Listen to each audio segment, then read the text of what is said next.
you all to the first meeting of the month of November. Thank you all for coming out. It's good to see everybody here this morning. We're going to go ahead and open up with a word of prayer. We're going to ask Supervisor Williams if he would lead us in a word of prayer, please. Let's pray. Our Heavenly Father, we come before you this morning with thanks and gratitude in our hearts. We thank you for all that you do for us, for our family, and for the great county of Octavia. We pray, oh Father, for each one of these board members. We pray not only for them, but we pray for their families too as well, as they go in and out to do the business of the county. Heavenly Father, we thank you for the opportunity to serve the great county of Octavia. We pray, oh Father, that every day the decisions that we make, that they will be pleasing to your sight. This is our prayer. We pray in Jesus' name. Amen. Amen. Thank you, Supervisor Williams. Before we proceed any further, we want to introduce our new county administrator, Mr. Wayne Carpenter. We're going to ask that you will make him feel welcome this morning. We're going to ask him if he has a word he'd like to say this morning. Wow, thank you for putting me on the spot. No, I'm excited to be here. It's wonderful to be able to come and to serve the citizens of Octavia County. It's my lifelong home, and I'm really proud to have an opportunity to be a part of it. So thank y'all for a kind welcome, and Board of Supervisors, thank y'all. Welcome aboard. Glad to have you. Okay, next on the agenda we have the approval of October board orders. So move. We've got a motion, and our second discussion. If you would turn your attention to the board order October the 17th, and that would be item number 9. That motion is very unclear. It doesn't really say very much. It just says on a motion by Member Carver, second by Member Trainer, the board unanimously approved budget amendment. But it didn't say anything specific. That's not really what the motion said. The motion said that those funds will be divided equally among each one of the supervisors, and if additional funds become available, that those funds will be given to Supervisor Cobb. Supervisor Cobb. So I believe that's what the motion really was. Yeah, and you are correct. The motion with more detail will say that bond money will be divided equally among districts, except for the $103,000 that was extra would go to District 1. So $151,071. So $2,151,071 will go to District 1, and then $2 million will go to 2 and 5. The total of the bond was $2,151,000. So with those corrections being made, can I get a motion to for that amendment first? Motion by Supervisor Little, second by Supervisor Williams. All in favor? Right. Motion carries unanimously. So with that amendment being made, can we get a motion now to approve October's board minutes? No, we've already got a motion and a second. Yeah. All in favor? Right. Motion carries.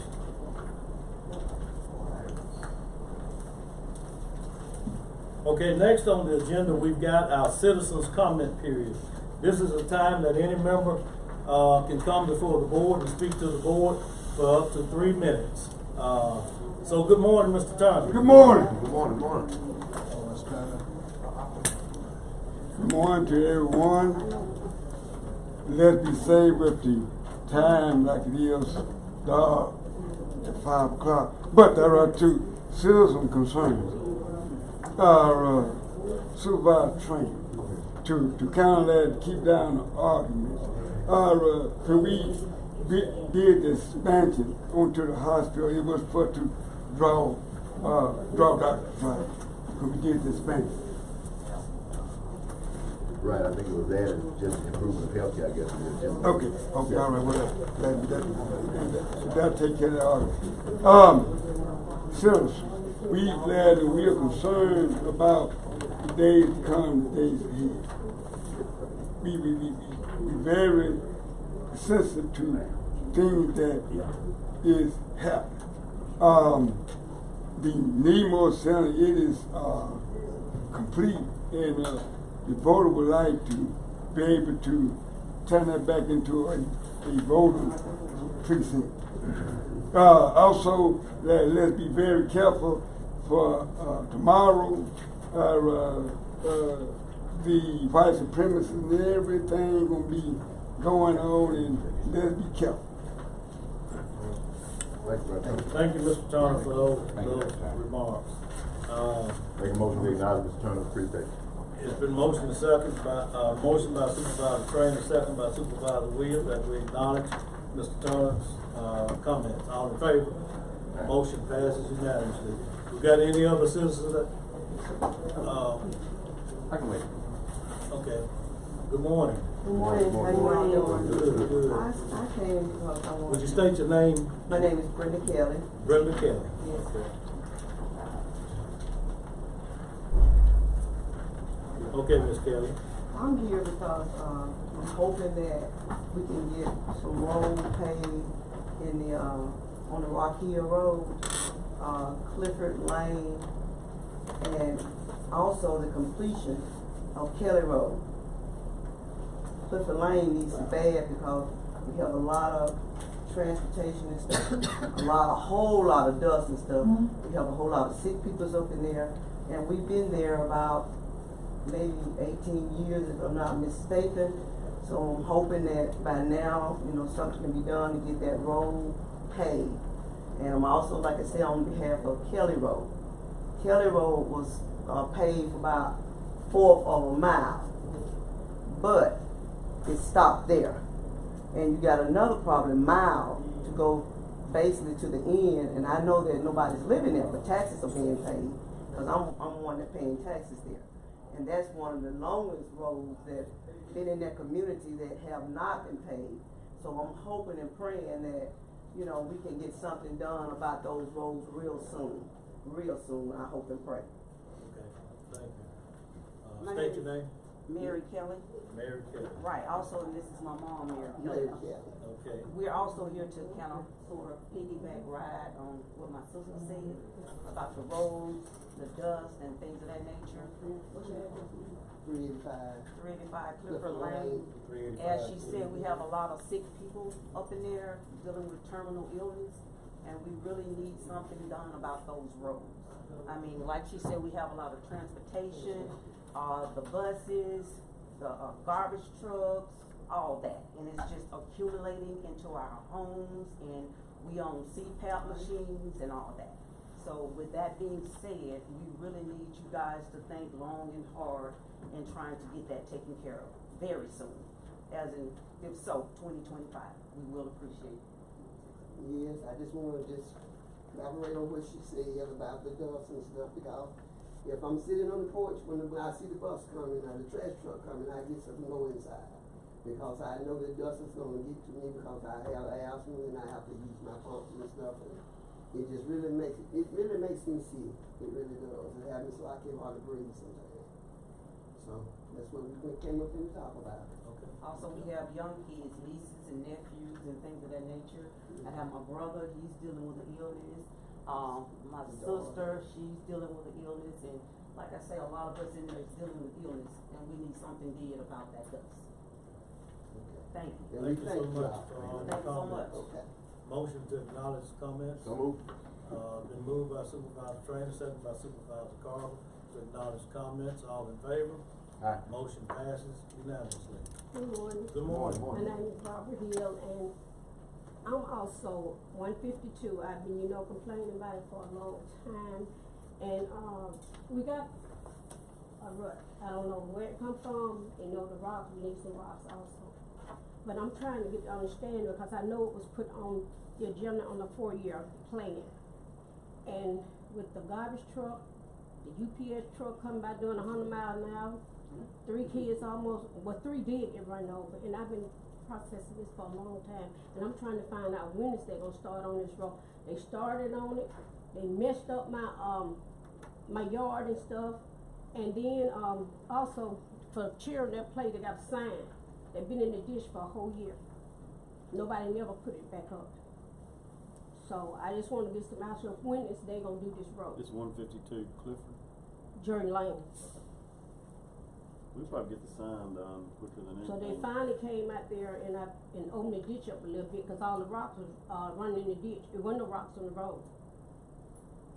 And that's what I'm here to address, because the ducks, they're making me sick, and I'm on nebulizers and stuff like that, and, the children be at the road and stuff, I mean, they're playing, and I mean, after those 3 kids that got ran over and stuff, I mean, enough is enough.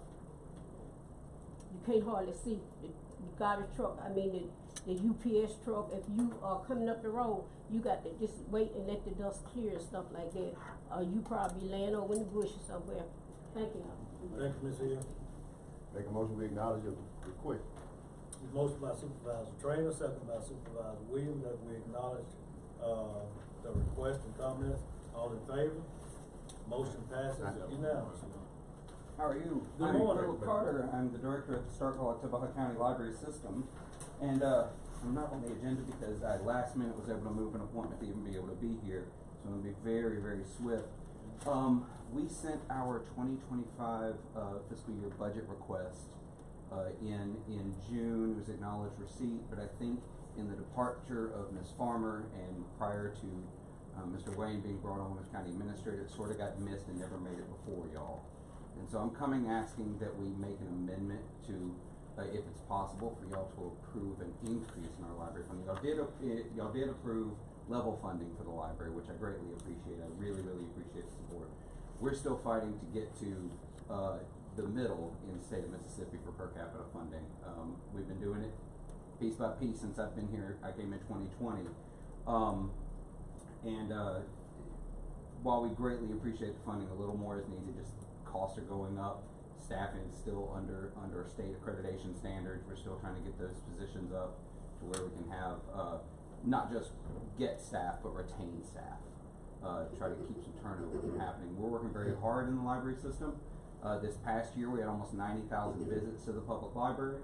We had just over 19,000 people attend programming at the public library.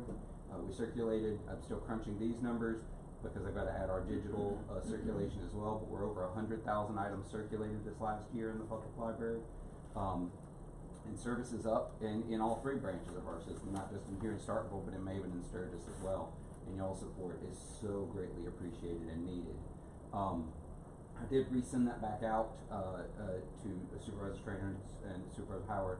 Y'all should have those in your email, but I wanted to come to ask that it be looked back at to maybe approve for fiscal year 2025. Y'all approved us at $290,000 for the year. The ask is for $305 as opposed to the $290. Mr. Carter, we did receive that funding request, Okay. and it was discussed. Okay. And the board did decide to keep it at that level. Okay. Level funding. Now, the board might want to reconsider and have a discussion and make a decision going forward. But we did receive that, Okay. that funding request. I would greatly request a reconsideration. We are still underfunded compared to not just similar library systems, but even smaller, much smaller library systems in the state of Mississippi. I only have statistics up to 2022 for the entire state, although I have directors who send me their budgets for other library systems. We're dramatically underfunded compared to the rest of the state still.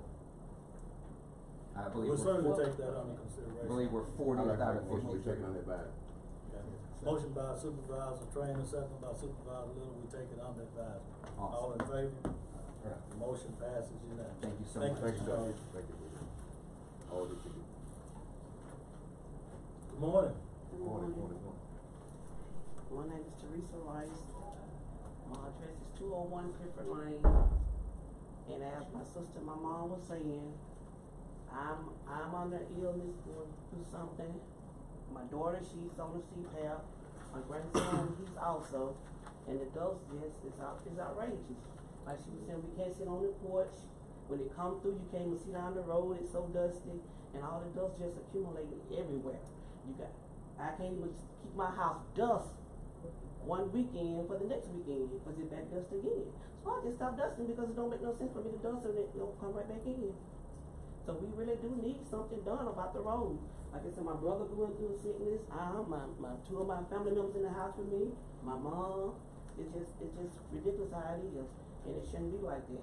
Because we all pay taxes, and we all should be treated fairly.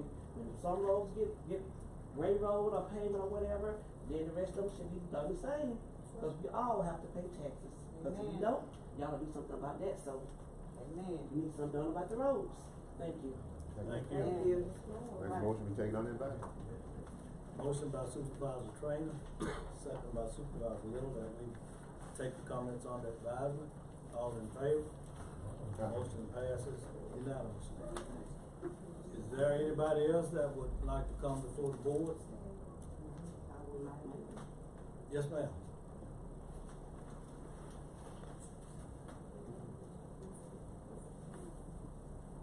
Mine's is quick. I just wanted to, I'm Cheryl Martin, live at 433 Outlaw Road. I was here not long ago, and I just wanted to know how did everything get done, because about my property, the property taxes, and I did speak to Big, the company that supposedly purchased it, and they said that they will sell it back for $2,000 instead of $3,500. And I don't have that because I didn't get the money that they purchased it for, and I don't want to have to be the one who have to fix something that I didn't cause for a problem. So I need to know something, because this is the month that they were saying that I had to move out, and due to the fact that I knew nothing about this, I got no notifications in the mail.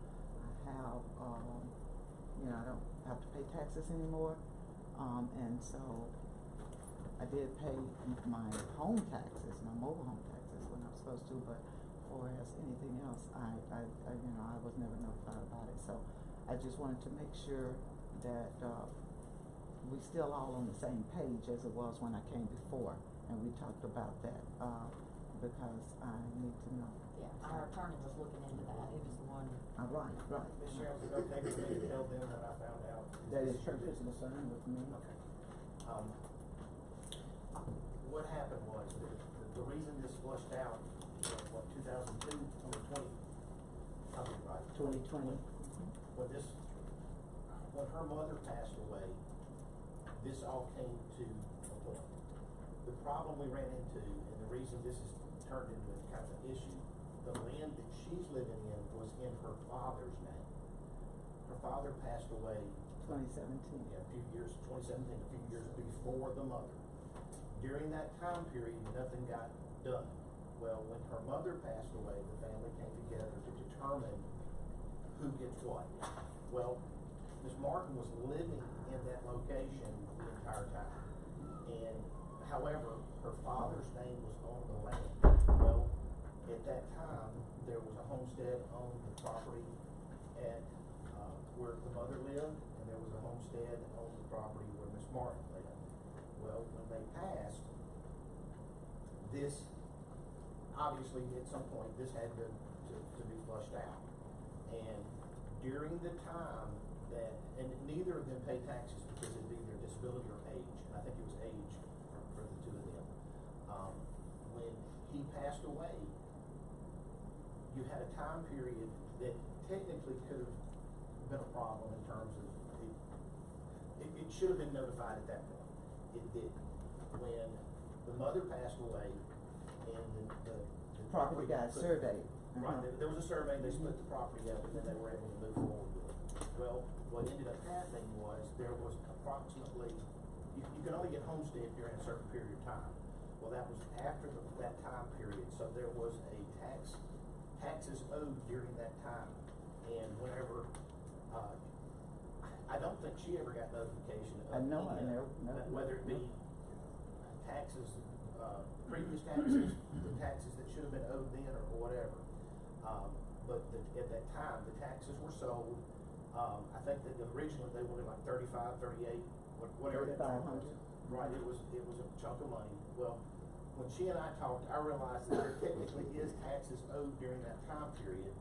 However, she was never notified, the family was never notified, and we sit today with this issue. So that's kind of where we are.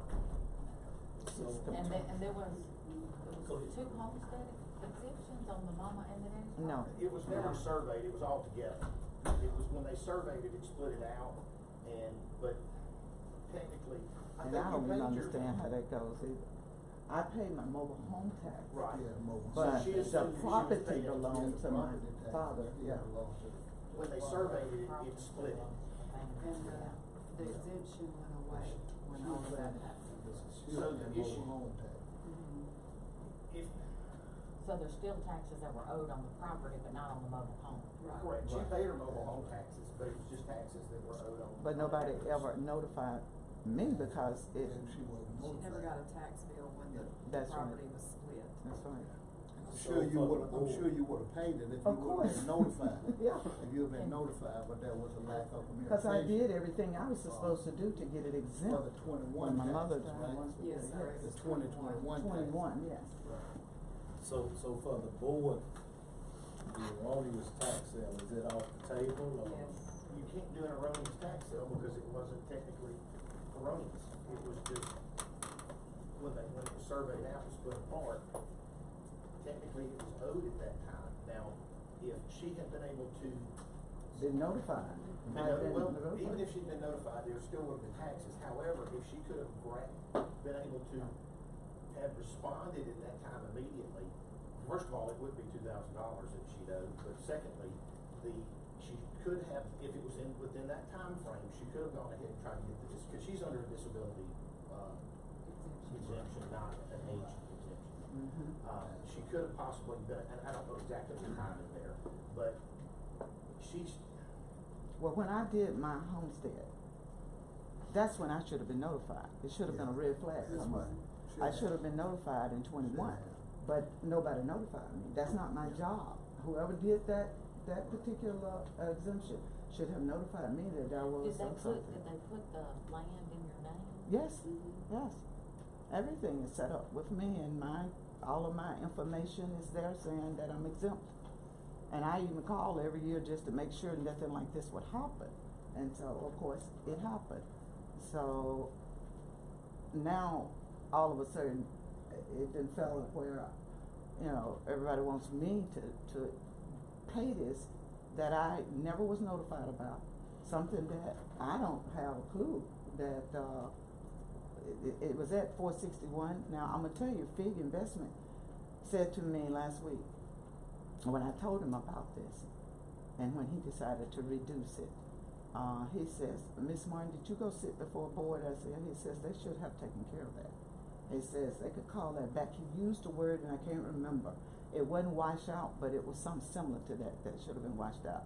He says, but, since we purchased it from the auction, something that you, wasn't part of, but we didn't purchase it from you. We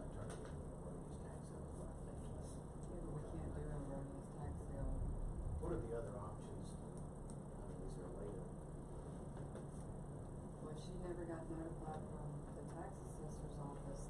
But that only helps her if they try to actually take her property. And she's got defenses for days, so I'm not worried about her. And they're trying to take her property now. The bottom line is that $2,000, and I don't think she has $2,000. She doesn't. So right now, you don't think the erroneous tax sale is available to us? So right now, at this present moment, negotiations with Fee to sell her property back to her at $2,000, and that's where we're at right now. Right.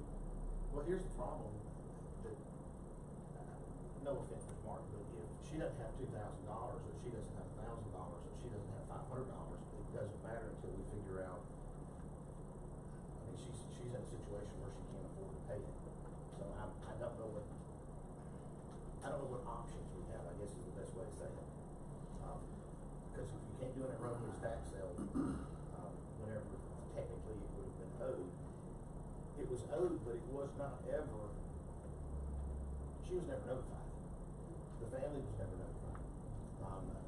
So on that part, why can't it be in the earnings tax sale? Well, we could write it up in that regard, but I don't know that it meets this. Tell you what, I can get with Shad White's office and see if that would work under these, I mean, we're not talking about a huge sum of money, but it's enough to. Does the county tax office, I mean, they have not a petty cash fund, can they write things off the books, and there's no way to. You cannot, any kind of money, taxes cannot be wrote off. That's just, they don't have there's no way to do it. State law doesn't allow it. Right. So she's in a kind of a catch-22, unless it is an erroneous tax sale. Ms. Martin is in a catch-22 because, I mean, regardless of what the amount is, she's having a hard time being able to pay it. So. In the meantime, does she have any fear of collections or houses being They taken? can move forward with it. It's gonna cost them more money to, what they're telling her is they sent her a letter. The letter basically said, move. Well, that letter means nothing, other than telling her to move. It means nothing. But they've not done anything. They haven't gotten I haven't issued a tax deed until we come And to my advice is not to fruition. do a tax deed on this at all. Well, I told my girls not to do. That's what I'm concerned about. We have not done that yet, and I'm not gonna do it until the board tells me otherwise. How much was the taxes owed on it originally? Could have been. $1,000. So what they're trying to get is basically their 8% or whatever the amount, what's the percentage that there's. When it's in my office, it's 3%, and I think it's 1% in the tax office from February till August. So how much would that be, 1,000 plus I've got it all. approximation? I could get it off Is it my around desk. 2,000 when it's all Yeah, said I'd and say done? about 2,000. No. Well, I don't know what they overbid. I hate to say this. They don't get their overbid back. They just get that and the interest. I will be happy to talk to the state auditor's office. We're just kind of in a catch-22 as well. We don't, it was technically owed, she was never notified, they paid it. Now, they're owed something. I can point blank tell you, they're owed something, some amount. But until we get that kind of, until I know for a Can you fact. find out if we can do an erroneous tax sale? That way he'll just for him to get his money back that he purchased at the tax sale? I think we can do that. If the state auditor's office tells us X, whatever X is, whatever the solution is, I'll bring it and let you guys know before the next meeting. I'm gonna make a motion that we allow our board attorney to get with the state auditor's office, and try and get an answer on this particular issue. It's second by Supervisor Little. All in favor? Motion passes unanimously. I'm gonna make another board order that says our Chancery Clerk shall not move forward with issuing a tax deed until the board says so. Second by Supervisor Williams. All in favor? Motion passes unanimously. Ms. Martin, we're gonna continue to work on this. I know it's not a pleasant position to be in right Thank now. you. But we're gonna try to get you some good night's sleep going forward. Okay. Now, keep in mind that letter said November 8th. What I recommend that you do, you call them and try to make some arrangements to pay on their. Well, I've already called. Have you And made I it? told him, I said that, I will get back with him when I talk to you guys. You need to go ASAP, make arrangements to pay, because actually, everything really still falls on the property owner. Yes, yes. So what I would do, I would talk to them and make some arrangements. I don't care what kind of arrangement you can, make arrangements, and then you try to work this out at the same time. Because right now, they're wanting you to move your mobile home, right? Because they want the No, he land. hadn't said anything about that, I figured they just won't. But they want the land, right?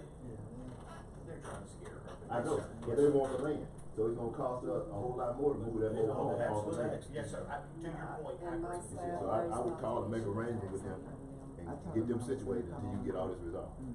They don't have a tax deed to the property. So they can't do anything. Technically, they don't own the property.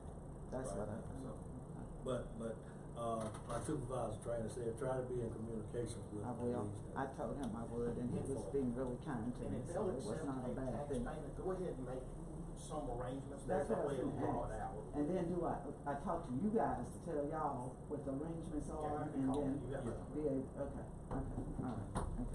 I just needed to You get got some my cell clarity, phone. cause I didn't realize what it was. Thank you. Thank you. Thank you very much. Thank you. Thank you, Ms. Cheryl. All right. And the reason being, we need to figure out how it's gonna play out, because from what I'm hearing, there's another exact same issue. On another piece of property? Yeah. So, We really have very few options and stuff, I mean, you've seen this stuff for years, and you have very few options whenever it gets to this. And even when you wanna help someone, especially in this situation, there's just not a whole lot we can do short. When she come in and got the new deed and everything from homestead, is there anybody else that would like to come before the board? Yeah, How y'all doing? How you doing? Great about yourself? Good. My name is Mr. Michael Kelly. And I'm talking about the situation on Clifford Lane myself. Okay. I mean, I can't sit in the house, dove coming in, can't watch the game for it. You know how people used to open the windows up and enjoy the fresh air? Can't do it there because there's too much dust. And then when I'm going to Dallas, I'm a Dallas patient. They got the trees side the road. They see the trees right on wood, they just take them down. I have to get out and move brush out the road before I go to Dallas. And that's just pitiful when you paying your taxes. And that's all I have to say about that. Make a motion, we acknowledge the comments from Mr. Kelly. Been motioned by Supervisor Trainer, second by Supervisor Williams, that we acknowledge the comment. All in favor? Aye. Motion passes unanimously. Yes, ma'am. Good morning, how y'all doing? Good morning. My name is Liz Logan, and I came to speak on the same thing the rest of the Kelly family spoke on about the road and the dust and stuff. So I'm just asking, will y'all please try to work with us to try to get something done on those roads? Our cars and stuff so dirty, you ain't even know what color they is. It's really ridiculous. We like driving nice stuff just like everybody else do, and we want to try to keep ours clean too. Thank you. Thank you. Thank you. Make a motion, we acknowledge the comments from Ms. Lowe. Motion by Supervisor Trainer, second by Supervisor Little, that we acknowledge the comments. All in favor? Aye. Motion passes unanimously. I don't wanna just go without saying something to the group that came this morning. So what I will say is, we hear your concerns, and, that you're not the only group that appeared before the board with these type of concerns. The board works as hard as it can to try and come up with a solution. Like everything else, it takes money to try and handle. We've always had more problems than we have money to solve them with. But the board is working toward solving these type issues, and we're reaching out and trying to gather up as much funding as we can to address these issues. So hopefully, going forward, that your role will be addressed sometime in the very near future. And thank you, and appreciate y'all for coming up and speaking to the board this morning. Is there anybody else that If would you like? will, if y'all can stay, please stay. If you all can, if you can, we got a presentation later that you may be interested in. Okay, is there anybody else that would like to come before the board? If not, we've got our Justice Court Clerk, Ms. Yolanda Sykes. Good morning. Good morning. Come on.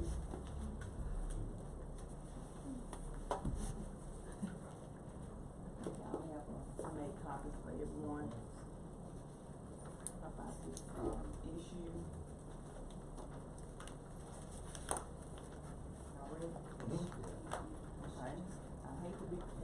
this morning, but I got 3 new clerks. And this issue, came up when, Amber at Delta, told me that my account was off. And it's off because I made the copies to show y'all that, we have an in-county fund and an out-of-county. And the in-county fund, the way our system was set up, before it was changed, it was one account where the clerks had to go in and put in the out of county, if it was out of county, if I had to mail checks or whatever for the individuals to be served. And it came up that I was $985 short in that silver fund. So I got to digging, I went back, y'all should have copies. That money was settled to the county in the in-county fund. So I'm just asking today that, this $985 be reimbursed and put back into our silver fund checking account so I can be current. So basically, the county received the money, but they didn't move the money forward to your account like it should. That's correct. I was cutting checks out of the out-of-county fund, which the money was sitting in the in-county fund. So that made my, I was cutting the checks, but the money wasn't there. So the issue have been fixed. I got with Delta, and we have 2 accounts now. We have an in-county and an out-of-county where they don't have to go in manually to put that out-of-county account number in there. It's just as simple as transferring those funds from the in-county back to the out-of-county fund. Well, according to Amber at Delta, it's something that I can't do and they can't do. Because the money has already been settled to the county, for the in-county. So, what I was advised to do is come before y'all this morning to see, can I get a check for this $985 to put in my checking account that covers the checks that's already out there, this $985 that I had written, since the money had already been settled.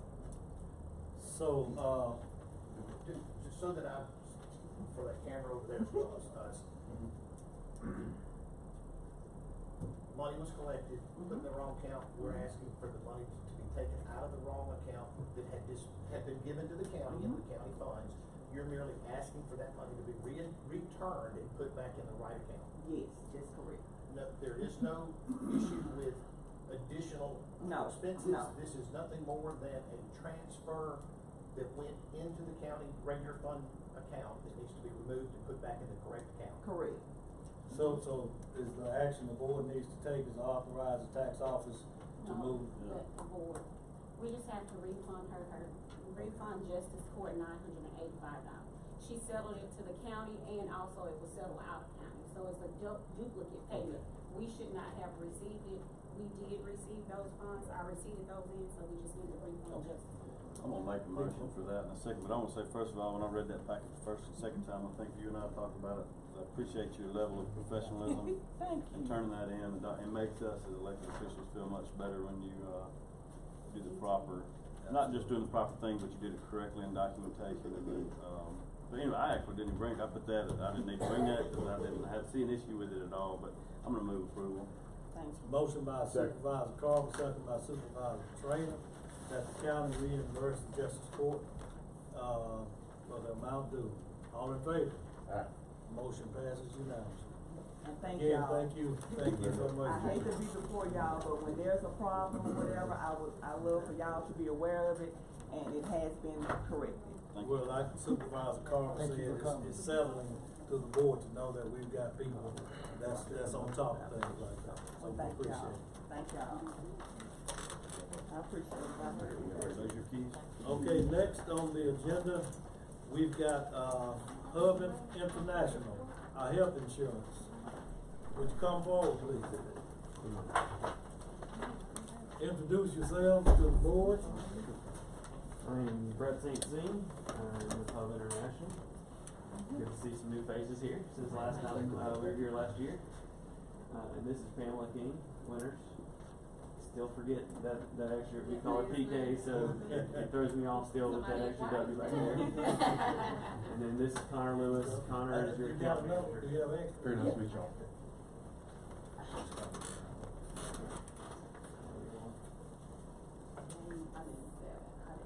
and you're welcome to the county. Thank you. That's okay, that's okay. So this is that we offer, y'all may put those on your desk, set coffees on, sorry.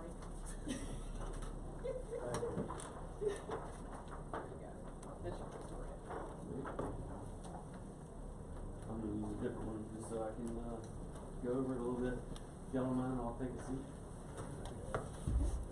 Alright, so I bring y'all good news this year, and I wanna come to that here in a minute, but I wanna tell y'all a little bit about Hub, for those of y'all that aren't familiar with us. We've been working with y'all, I think this is our 3rd year now. Prior to that, I had a company, it was called MPE, Employee Benefit Services. We ran the MPE, Employee Benefit Trust, with the Association of Supervisors. And during that time, we were able to work with y'all for, I think, 15 years or so prior to us coming back. So, as an aggregate, we've been working with y'all probably about 20 years over that period of time, with an absence of a few years there. To tell you a little bit about Hub, we are a top 5 broker in the world. And all this is on this little placemap where you just, for your reference, if you ever have questions or you can see a list of some of the other groups that we work with up there. That is just a very small sampling of groups that we work with. We work with a lot more than that. We are a company of about 17,000 employees. And I say all that just to say we have a lot of resources. They haven't always been utilized by every group, but they're always there. You know, when we have an issue of compliance, we can put our compliance attorneys in touch with your attorneys to help solve some of those issues. So we have a very large network of services, and I think the best way to point that out is to let you, if you were to flip over to the back side, you'll see a bunch of faces. This to me is the thing that sets Hub apart. These are the faces of the people that we actually employ with our company. They're not subcontracted out. These are people that are there, readily available for our clients at all times, and they all are great experts at what they do. We have a chief compliance attorney. We have a compliance manager that works with her. We have health specialists. We have people who are doing analytics. We have people doing HR consulting. We have pharmacy directors. So the point in all that is to just remind y'all that we have a lot of resources available to you, and we want them to be available to you, and y'all access them anytime you need them. And I've had multiple conversations with Dee. Anytime we need those, you know, please reach out. All right, so on to the good news. It is not very often that I get to sit in front of a board and bring great news, but today is that day. So I want to give y'all a little bit of history of your claims. I can't get into details on anything. However, y'all have a $70,000 specific limit. So that basically means the individual has a deductible, but each individual person also has a deductible that the county takes on. So y'all take on a $70,000 deductible on each individual person before the reinsurance limit starts to pay. So as of right this minute, y'all have 9 individuals who have hit 50% of that or more. That sounds bad. It's not that bad. That's pretty standard. We use what's called the Pareto rule. It's one of the key principles in insurance. With the Pareto rule, we expect that 80% of your people are going to only cause 20% of the claims. Now inverse that. That means 20% of the people are going to cause 80% of your claims. This fits right in line with it. And that's why reinsurance is so important and it works so well. So, even with that being the case, y'all had a very good claims year. And let me add on that those 9 individuals did account for about $500,000 of claims. So, that's the worst of the risk there. We saw the claims and we knew that this was a good year to get aggressive with marketing your reinsurance and try to get a reduction coverage, a reduction cost for the same coverage. So last year, if you'll remember, we actually came in here and implemented what's called a no new lasers option. So no new lasers means that we can't have this discussion about, hey, this person's running a lot of claims, we're gonna remove them from the contract. So that takes a lot of risk off the table. On top of that, there's a 55% rate cap, which means even if you have a terrible year, the most we can bring to you next year is 55% increase. Now, 55% increase sounds like a lot. If you're thinking in the terms of like fully insured, it does sound like a lot, because that would be over the whole cost of the premium. This is on maybe a quarter of the overall cost of the plan. So a 55% rate increase on that is not going to be catastrophic. It's going to be still within y'all's means. But sometimes y'all have good claims years, and we want to take advantage of it. And this was that year. So let me bring y'all to this sheet here, and I'm going to give y'all a couple highlights off of it.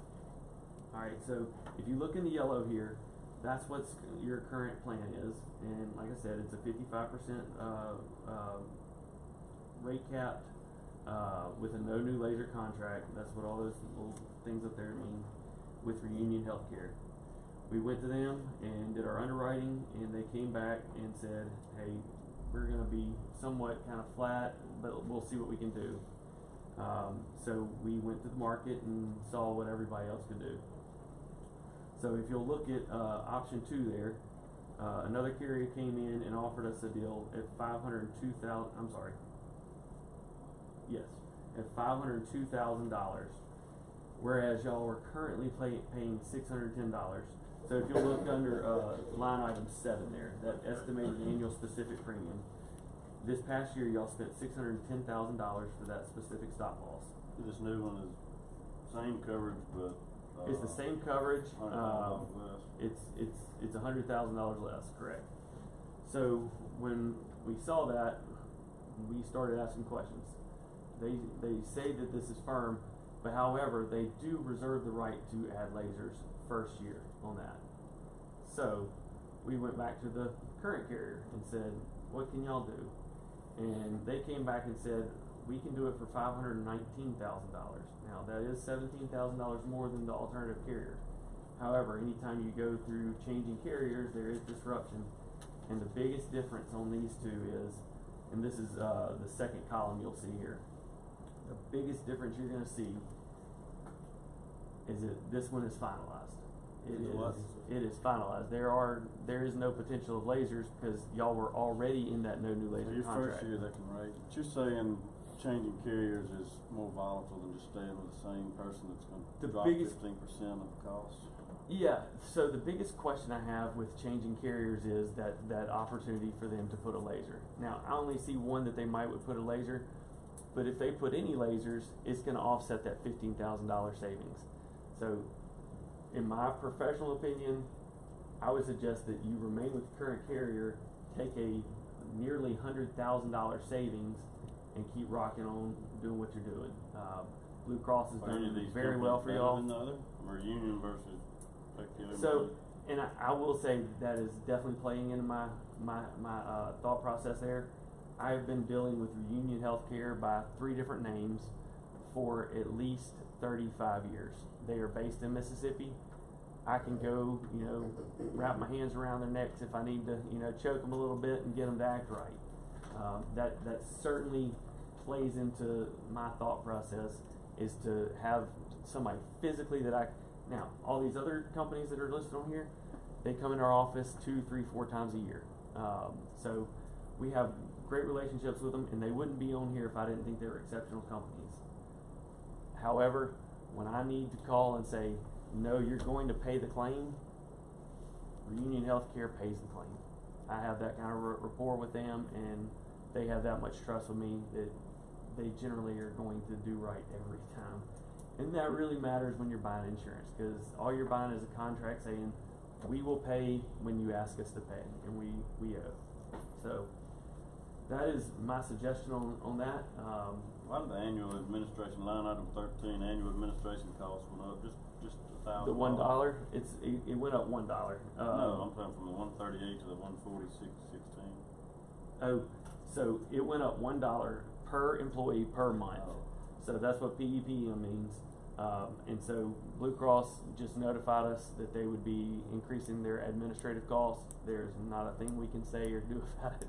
When they let you know they're going to be raising costs, you have two choices. You either go look for other options, or you take the hit.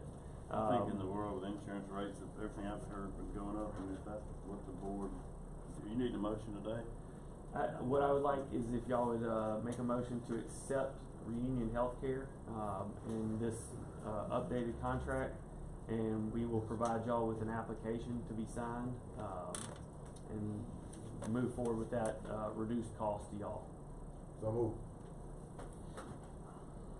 It's been moved by Supervisor Trainer, second by Supervisor Williams. Any discussion? We don't have anyone else who's submitted a request. We don't. You got some that want to. They want to. They too late for this year, too early for next year. That is true. What is your contact? It's all, yeah, my cell phone's on there, and that's it. That is my cell phone. And I wanted to make sure you knew, I've always made sure all of our supervisors have always known my cell phone is yours. You call me when you need me, and that's what I'm here for. We do, I'm a newly elected. Yes, sir.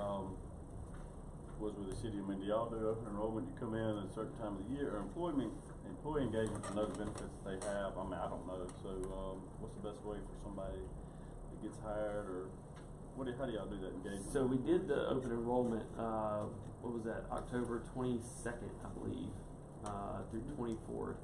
They were here. That way everybody kind of comes in and signs up for what they want to. We represent the medical and the dental, and then there's obviously quite a few other companies that are here for, selling ancillary products, your Aflacs and stuff like that. We actually do have alternative ways to do that. It just hasn't always been as popular. I know, but the way it is, it's set like that, unless he cuts it completely off.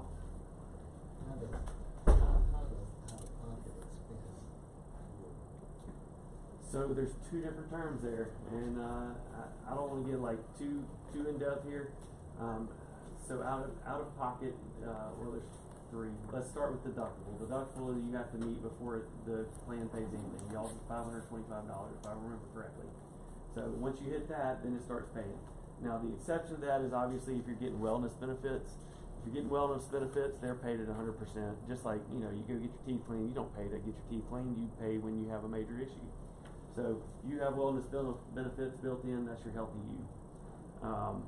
After the deductible is met, there's two different types of out-of-pocket. So you have one that's just called out-of-pocket limit, and that would be, it could go on infinitely until you hit what's called an out-of-pocket max.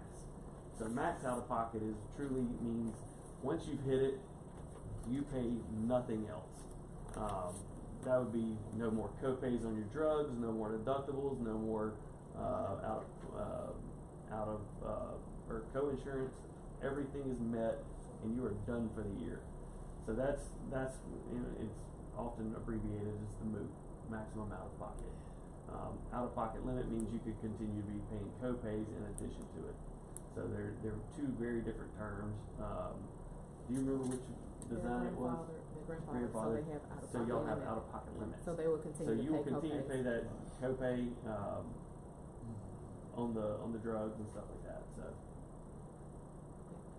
Any other discussion? Thank you. And I do want to at least let y'all know, as far as the dental goes, we did not get any increases. After the fiasco with Aflac, I suggest that y'all just remain with Delta Dental. I think it went much smoother this year, and they have not made any intention known that there would be any increases. So. We certainly appreciate your guidance through all of this. And it's like anything, you can purchase a product, but what's really valuable is the support and service after the sale. And from all indications and everything I've heard, you all have been right there. Anytime we needed something, we get it, the services to where they need to get to. quickly, so we're. So we're gonna continue to grow that. So that's where you see Connor here. You're gonna have another person in y'all's team that y'all have always available to y'all. We're trying to continually grow the team that's available to y'all. We have a total office in our office of 100 and something staff. So we're here to help any way we can. We want nothing but the best service, and you know, y'all to be proud of the service y'all are receiving. So. Indeed, know how to reach me. Yes. I will give you a call today. And I see a couple of these sitting here. In the past, we were using kind of more of an office agent of record, so we were using one of the other people in our office. I would ask that if y'all wouldn't mind allowing me to become officially y'all's agent of record as a licensed Blue Cross Blue Shield agent, and allowing me to be that actual agent for you. You're saying somebody in your office is handling our account, and then you're asking. I was handling it, but Blue Cross generally has certain people that are licensed and not licensed. I was consulting specifically on y'all's account, but they have actually given me a proper license, and I'm asking that y'all allow me to be the licensed agent. First of all, we've got a motion and a second to continue with her.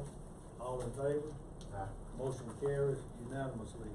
Now we've got a request that Brett becomes, say that again. Brett Saint-Sing. Brett Saint-Sing.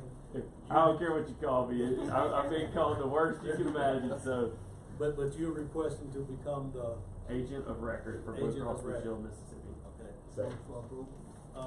Been motioned by Supervisor Williams, second by Supervisor Trainer. Any discussion? All in favor? Motion passes unanimously. Thank y'all very much. Thank you. I appreciate the opportunity to work with y'all. We accepted HUB as our insurance carrier, and then we need to accept Reunion Healthcare as the reinsurance agreement. That's just new rate.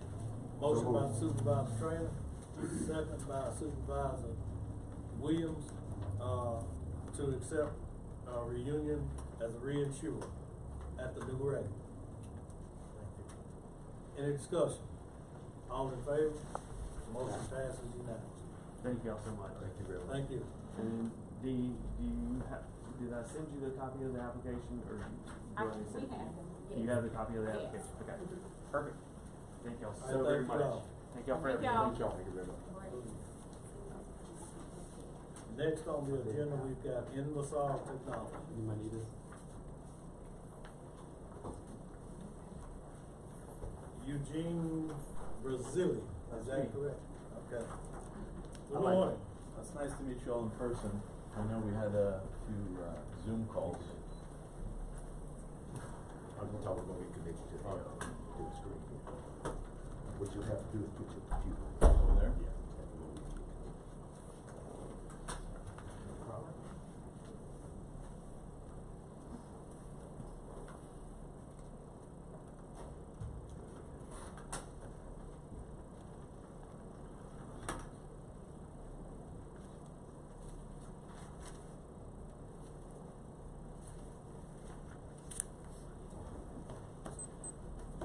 In lieu of some of the concerns that we had this morning, it's just amazing how things just come together. We've been talking with Mr. Brazili. We've had a chance, I know we've had at least 2 virtual meetings and calls, and we certainly appreciate the board's consideration of this opportunity to do something really significant, and something I think is very much needed here within our county. And so we're certainly glad to have him here today, along with some colleagues that he's going to introduce to tell us about this opportunity that could help to enhance our road system here in Ottawa County. So with that being said, I'm going to present Mr. Brazili. He's going to give you all the information that you need to know about it. In your package, you had a presentation, but I think this presentation will be a little bit condensed.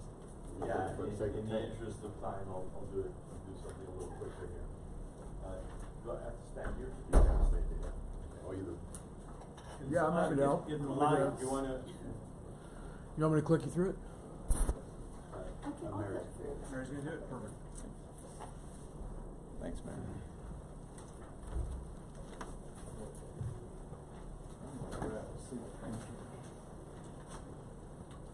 this sort of leads into the, pilot project that we proposed on Cannon Road, and the attached SLA If agreement. you don't mind, could you speak a little louder so the I'll ones try, in the yes. back can hear you?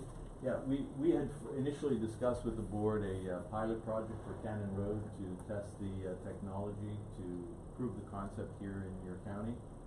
And this is sort of an offset of that. What we came up with is a private placement partnership proposal whereby the county essentially would supply some predetermined guarantees that we can bank on. We would take the entire risk of financing the project, and the county would defer these payments over their choice of time period, whether it's 10, 15, 20 years, whatever that may be, which would enable the county to have to dispose of funds for other items without having to deal with the cost of rehabilitating their road infrastructure. So essentially, obviously don't want to insult anyone's intelligence on a PPP. Maybe you know what it is, but I'll go through the quickly what it entails. It's a long-term collaboration between the county and Innovasoil in this instance. Now, this doesn't mean that Innovasoil does everything. Essentially, Innovasoil will facilitate the funding, but we will also grandfather in the other companies that do the paving, chip sealing, and any other service that will be required to upgrade the roads. So the intention here is we had discussed doing 100 miles of road rehabilitation in the county, which means rehabilitating gravel roads to suppress dust and sort of upgrade what you have on the dirt road and gravel road side, and also upgrade roads from chip seal or past chip seal to asphalt roads. So this essentially would reduce the financial and operational strain on your public resources. We would have two different roles here. Innovasoil would rehabilitate, stabilize, and maintain the 100+ roads of county that the county has through a unique technology that I think we've already discussed, but it's a technology that enables a much faster application process, similar to soil cement, but without the downsides of soil cement, which include at least 10 items on the list, but brittleness, cracking, penetration of humidity and water, which is what's essentially causing all the damage in your county. On the county side, you would provide financial guarantees to support the project. With payments, obviously, we would get into a legal agreement whereby we would meet certain specific milestones and ensure the accountability and performance of the roads. The scope would be, and this is something obviously the board would have to discuss internally, would be to determine what those roads, identify which roads would be involved. So a portion of the roads would be upgrading gravel roads and dirt roads to chip seal roads. We would do full depth reclamation on existing paved roads to improve the base and the subgrade of these roads, which would extend the life expectancy of these roads, which I think is very important at this point to offset costs in the future and maintenance. This could be also the choice of how long we would want to bring this forward would be a decision also that we could discuss separately. The mechanism is that Innovasoil would secure the financing, meaning no upfront cost for the county. So the county would not be liable for anything under this structure, rather than defer all these payments over time. In return, the county would have to provide some guarantees such as general obligations, pledge or assignment of future revenues through taxes, whatever that may be, in a form that becomes essentially bankable for us. and we would obviously take the risk of that loan, of securing that loan. Additional to that, and the reason Mary Call and Parker Bryden are here, Parker is, until recently was the chief of staff for the current governor of Mississippi. Our intention is to not only create a deferral of these payments for the infrastructure upgrade, but to provide somehow, and we don't know yet until we delve deeper into the process, but the idea would be to get federal or state funding to offset a portion of the county's financial burden.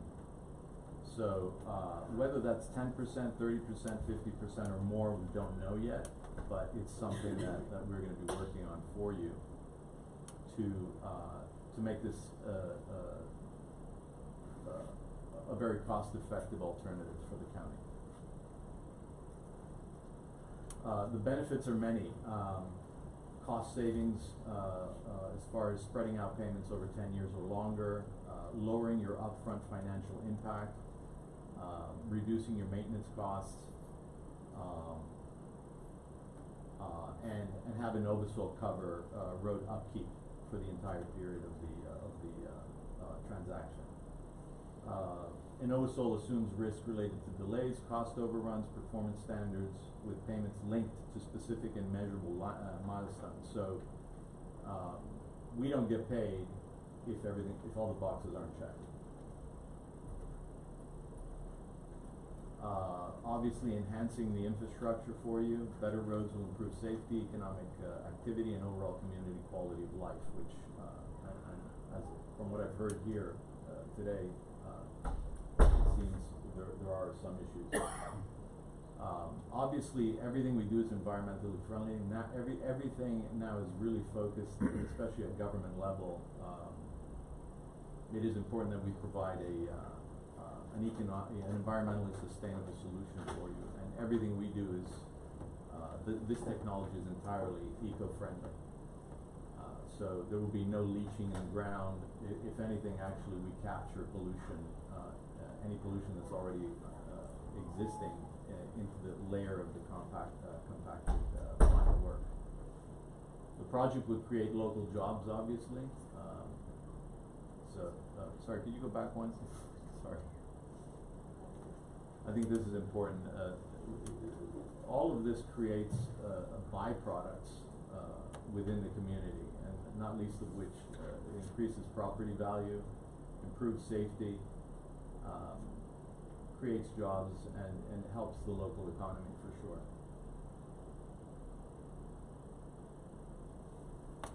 This kind of structure includes performance-based payments, as I discussed. Everything is audited to ensure Novusville meets the highest quality standard over this 10-year period for maintenance.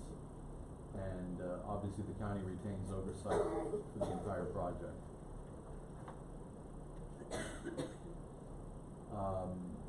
Again, just to recap, it's a completely sustainable, high-quality infrastructure solution. It'll enable the county to upgrade and maintain their road network at a manageable cost.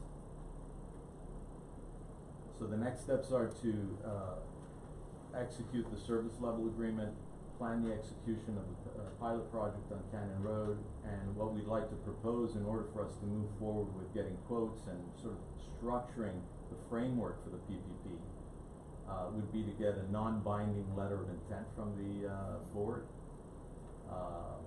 in order for us to begin structuring the framework for such an ambitious project.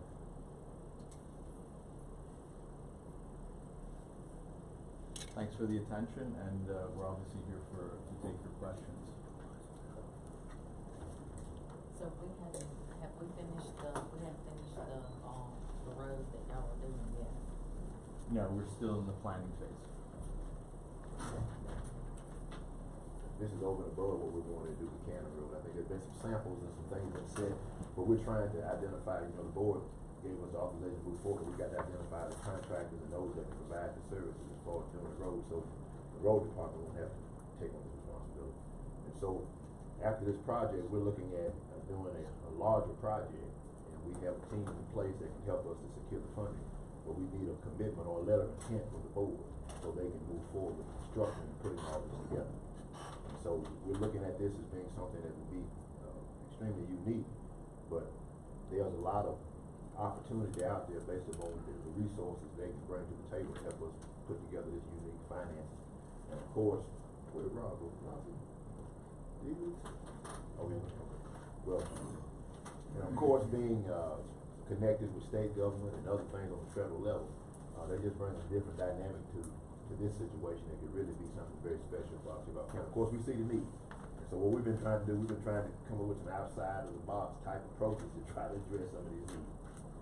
And so my recommendation today would be to authorize the board to approve just a letter of intent, a non-binding letter of intent.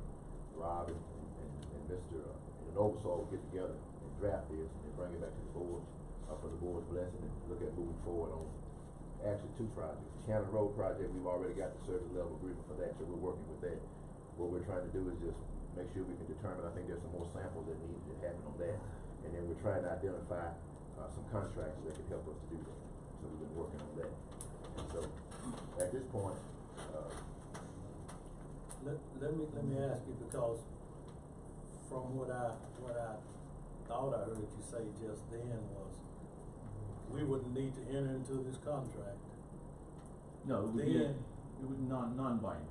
But then you could move forward with the pilot project, which is Cannon Road. No, these are unrelated. Okay, so these are two separate deals. Yeah, those are two separate things. We'll do the pilot project because I think it's essential that we do the pilot project so that you can see for yourself. Well, I mean, as far as signing a non-binding letter of intent to move forward with, you mentioned 100 miles of road. 100, 200, the whole network if we want to get there. It's really up to the board essentially. I guess Supervisor Trainer, are you asking the board to enter into this non-binding, besides the Cannon Road? Right. What we're asking is to enter into the non-binding letter of intent. What that does, it helps us to put this package together so we can go after other funding sources. Because when they go and approach other funding sources, they're gonna say, well, what kind of commitment do you have from Montego County? Well, the commitment will be the non-binding letter of intent. If they can get all the funding together, then Montego County is gonna move forward with those projects. If the funding does not materialize, then of course the project goes over. I don't think we should rapidly move forward today. I think it should be taken under advisement, because what Noticeall wants is some kind of insurance that we're gonna either budget for those payments over time, or we're gonna pass a bond issue to be able to make those payments over time. We have to show that those payments will be made over time. But that's not something in the letter of intent. The letter of intent is simply for us to allow us to go with this letter and say they're serious about moving forward if everything works out. If all the stars are aligned, they'll move forward. There's no commitment on the county's side as far as moving forward at all. But eventually we have to budget for those payments, or we have to pass a bond to be able to put that money in place, to show that money is in place. If ever we get to that point, yeah. But some of the money is already in place. Does District 2 have a fund that has $2 billion? You got to spend it up. Well, it hadn't been allocated. And that's what we need to identify. What supervisors have already spent their funding, and what funding is already left for each supervisor to be able to use. Now, someone is already spending their funds, and I think you're moving forward with yours. Our comptroller can get those that numbers. information. It'll be good to get those figures. Let me recognize Supervisor. I was gonna say, I haven't seen the product yet, so I'm gonna kind of back up and wanna see the product, and I can come back to this, but I was just probably gonna make a motion today to take it under advisement, and so when was the deadline, when can the timeline we come out there and see Cannon Road, when's that gonna be completed? Okay, well, here's the deal with Cannon Road. I'm glad we have Mr. Head here. Mr. Head is from Clay County. He does a lot of work with Clay County and road building. We've identified Mr. Head, Buddy Priceock, and also M&B Paving out of Fulton as far as potential people who could help us to install this product. And so what we're working on now, after the day, we're trying to work out all the details as far as how we're going to do this and how we're going to get it implemented. Now the dynamic of it is that we want to chip seal Cannon Road once we complete it. We want to chip seal. But we've done some stuff on Cannon Road before. We want to chip seal it because that's going to give us the best bang for our buck.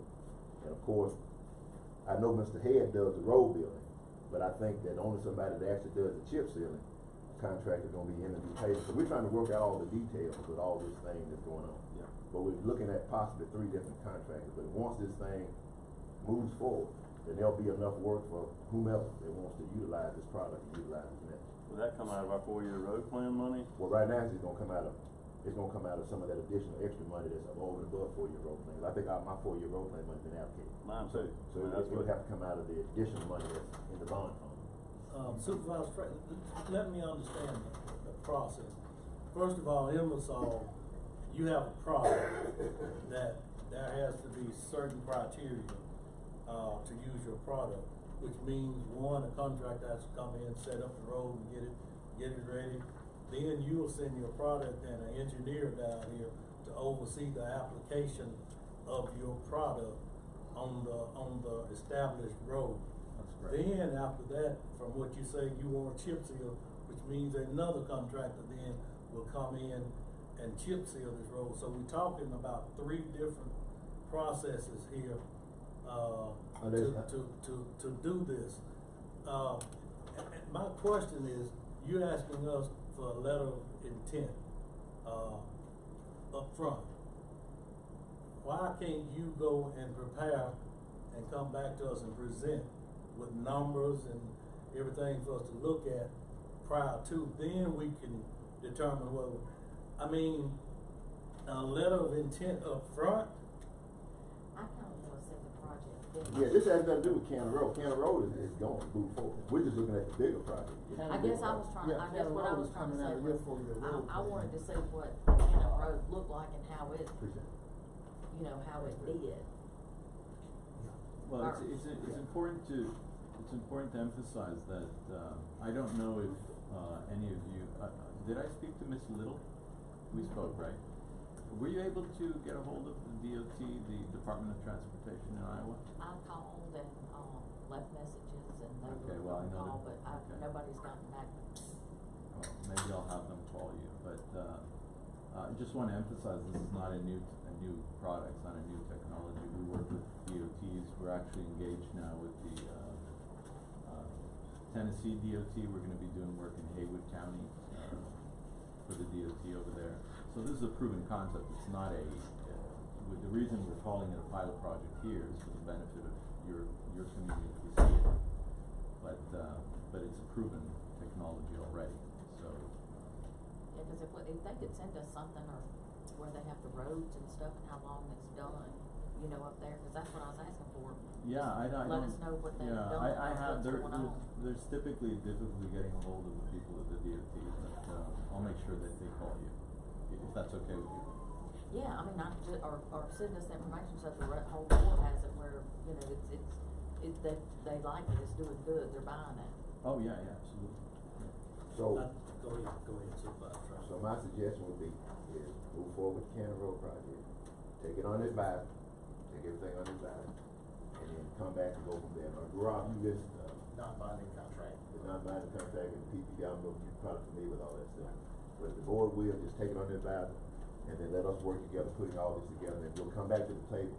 But we do know that before they can really go for this big project, you know, there's gonna have to be a letter of intent. You know, the board's gonna have to make a commitment that they're serious about moving forward before they can actually go out and spend all the resources and put all this together.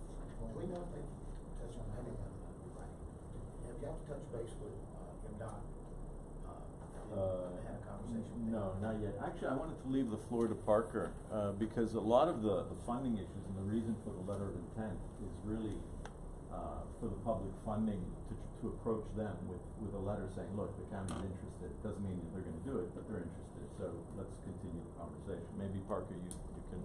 Yeah, I spoke with Brad a while ago about this, and just very preliminary conversations with the governor's office, with the Appalachian Regional Commission, and with MDOT.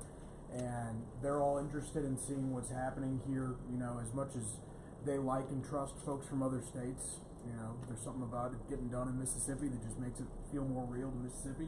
And so, you know, we haven't gotten into dollars and cents yet and figuring out exactly what their contributions to something like this could be.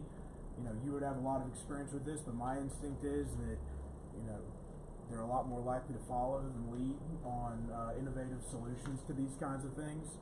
And so everybody's really interested, everybody's really excited to see what happens with the Cannon Road project, see what y'all's level of interest is in moving forward with something larger scale, because a lot of the same concerns about dirt and gravel roads that we heard here today, those get brought up in the governor's office all the time. And so that's what I've discussed with them is, hey, Octavia County's looking at doing something innovative here. They've got a partner who's willing to go to banks and say, you know, we can finance this if there's some level of interest that's expressed on the part of the county. And so I just want to, you know, share optimism that they are really intrigued by what's happening here. Everything that would happen after the letter of intent would be, you know, kind of getting to the level of real action. What would be the potential of getting, say, a meeting together with them and having a conversation? Because they're going to want to see, they're going to want to see specifications, details, things like that. Things that I have no capability of even having a conversation about. Well, and I've never been accused of being an engineer. I'm not nearly smart enough. You're in the same boat I am. I think that this may be a lead in, and if I can, I hate to say this from a very selfish standpoint, if I get more money from my county, frankly, that's all I'm interested in, as long as it's workable and it's something that makes sense. Well, I think you've got a great story to tell when it comes to the state's bond bill at the end of the year, that there's an opportunity here to explore a new application that can really treat some of these issues that we don't have a great mechanism at the state level for treating right now. They've got a lot of systems to deal with big highways, but they don't have as much, you know, as many arrows in their quiver. How long is the testing process for states generally, have you seen? Like, for them to approve this? Yes. I don't know what it was in Iowa. Eugenio could speak to that better than I could. But for what I would see is MDOT's role is less direct funding straight from MDOT, but support for your colleagues in the legislature to say this is something we're interested in exploring. And then with some of the federal groups that Mary works with and that I've had some conversations with that support infrastructure funding at the local level, the specs and the ASTMs that the MDOT deals with and the bureaucracy there doesn't apply unless they're directly funding it out of their road projects budget. And so this is an opportunity for them to have a seat at the table if they can be supportive of an appropriation for this, to see how this works and then consider applying it in the larger scale projects that they directly manage. Thank you. So you don't think, although MDOT's not directly funding it, but when you start requesting federal monies and state monies to go on a project, there's still lots of red tape. Well, it's government. Exactly. Yeah, there's always a lot of red tape. But what I would say, you know, from my perspective, the conversations that I've had, they've all said that sounds really intriguing. Let me know when they're, you know, serious about it, you know, and we can go forward and we can figure out how to work together on this. And so I'm sure, you know, that's been Mr. Verzilli's experience with the big banks who would come in and leverage a deal like this. And so that's really why the conversation is centered around getting something directional on paper. And, you know, I'm not going to try to push y'all to do anything before you're ready, but that's what would allow me, allow Mary, allow Mr. Verzilli in his conversations with the banks to go forward and say, look, you know, these aren't just conversations that are happening behind the scenes. There's some level of interest here that you can quantify, that you know that you can. I mean, you see my concern with purchasing a product that you hadn't seen before. I mean, almost be like marrying a girl you've never seen and making that commitment. And so, I know it is a non-binding letter of intent, but I'm not fixing to go and make a commitment to something I've never personally. I can't do that as an elected official. So. Well, it's just like in 205. Do you remember when we took that road up in Moon Farm, and that road was you remember back in 205 with saw cement, right? Yes. That was before we started using saw cement in this county. I wouldn't. I know you would. That was the very first road that we ever did saw cement in this county. And now we don't do no paving without saw cement. I don't think that's smart to make a decision until you see a product. Well, so I'm going to make a motion to take it under advisement. We don't have to do it today anyway. Yeah. I think Supervisor Trainer had a motion Take it on the back. Take it under advisement.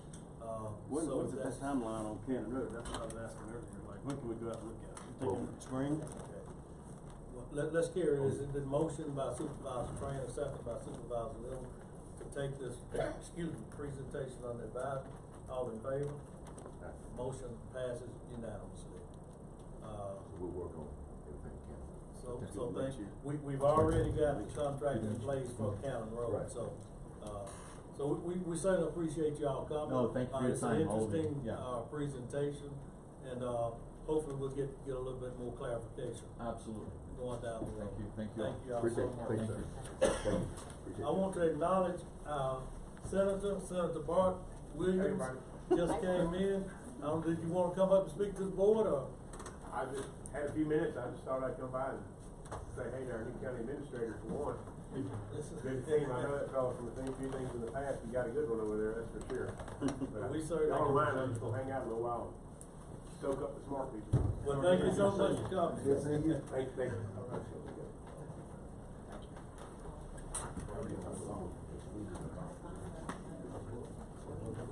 Next on the agenda, we've got our Okay. Been good. oh, well, I did find one, just one, that's Thursday. It's Thursday. Okay. Did find it. Next on the agenda, we've got our road manager, Mr. Collins. Good morning. That's your personal toolkit. Thank you. This is-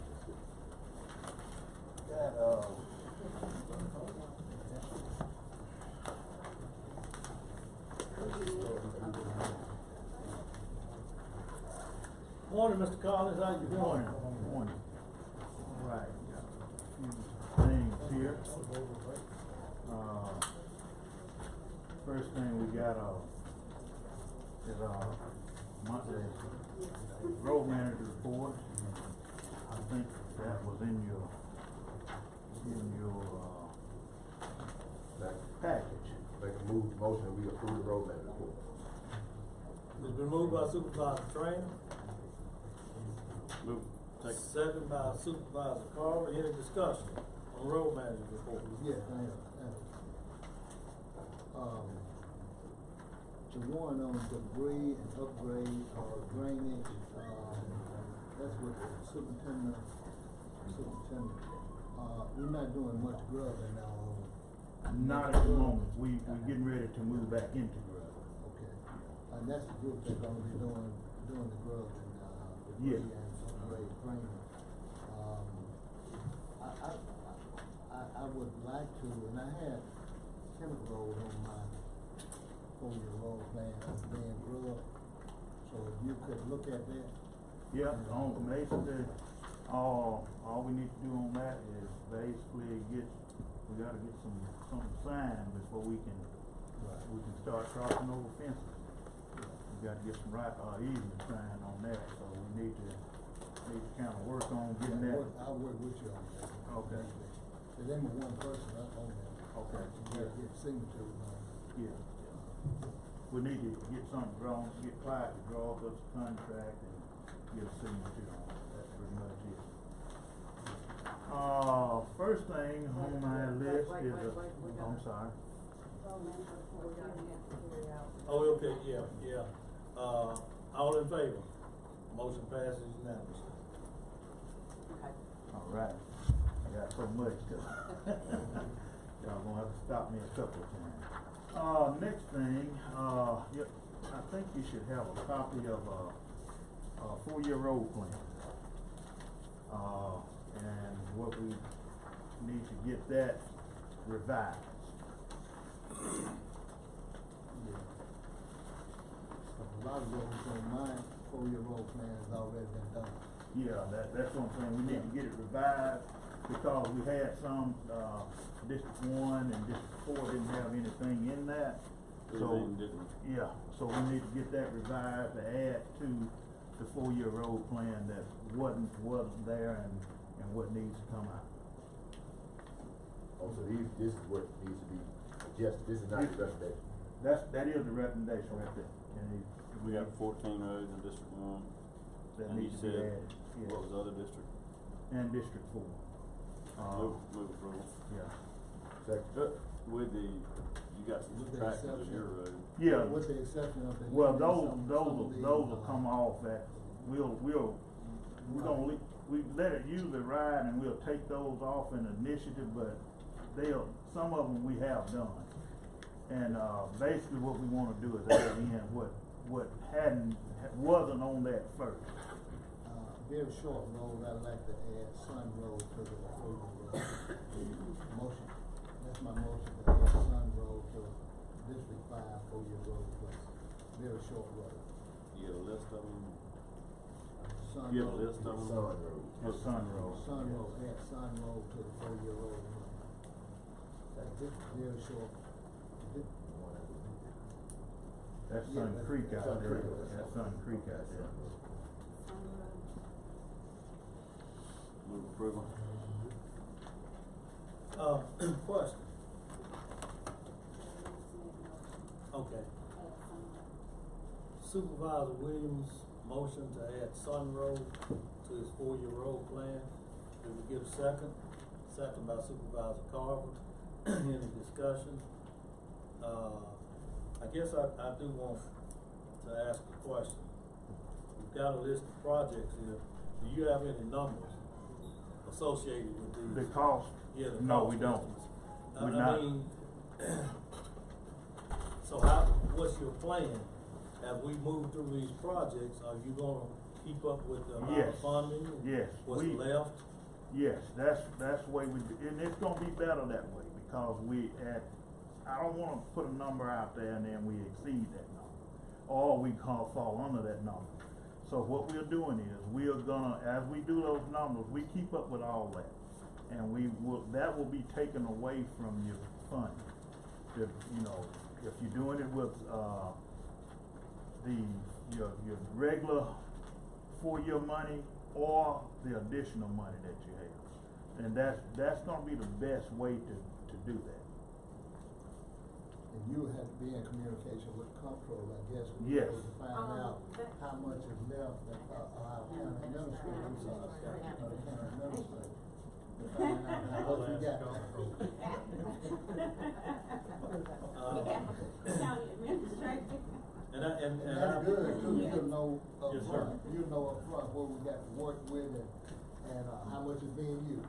I have just one thing, if you guys, once y'all start to put out bids or things like that, can you, in your motion, specify what are you paying for these roads out of county funds, bond money, state aid, so that we can keep a better accurate account of them? Because right now, we're receiving invoices that we have to just guess, or I'll contact you guys to say, what are you paying these out of? So when you guys make those motions, please specify where are you paying these out of, so we can have them, so we can know when those invoices come into the process.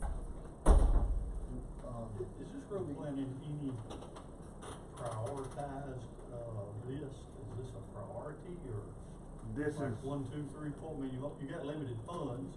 Yes, And you don't have it is. cost per project, so I'm curious, is this in order of priority? It's, some of them are. And the reason you can't basically just say where you're gonna do them at, it's according to what's being done to that road, and it's according to what we can do the fastest. What equipment's available when, that kind of Well, what we can do the fastest. See, when it comes down to like Valley Lane, Lake Road, Ridge Road, those are just, they gotta be ground up and redone. We can do that in a hurry. When it comes down to building and grubbing, that's a little slower process. So, what I do is, I find out from the supervisor, what do you wanna do? We're here now. When it comes spring and the sun is get hot, I'll come down, tell me what roads you wanna reseal. And then I can go out and we can start to work on that. But in the grubbing fashion, we're gonna do grubbing, try to do grubbing all one along. And so, and a lot of that we can, because we can grub from the road. Our machine can sit in the road and grub. That's right. And so that's why they're not listed. They're listed as what roads we wanna do in this 4-year period. And so, to your question, I'm glad you made that comment, that you could grub all year long. Yes. he's been riding with us, and we've been going around, so he and I are talking, that hadn't been, you'll get that information in time, but he and I, I'm leaning on him more as what's the worst, what's the next, and we're working down, and then he's trying to teach me, because I'm new to this too, is, how to prioritize that. So yes, there has been conversation, we'll get with you, and, tell you, there's about 5 or 6 on here that are worse. In time, there's definitely a hierarchy, but it's not been written down yet. I've got these roads listed, but in order. I'm gonna, not in order, but because I'm gonna request that you and I ride and look at these roads, so as we're riding this road, you can sort of give me some And that's one of the things that. So that way, now I know what I wanna prioritize. That's it. Based on my money. Yes. I've gotta know what I've got to spend. Yes. And what the cost is gonna be. Well, we can, that's not a very bad deal to come up with a number, but I just need to know where we are. Okay, sounds good. I think some of these roads are real short roads, and, doesn't cost very much to do, but you get a lot of bang for your buck. Take care of a lot of families.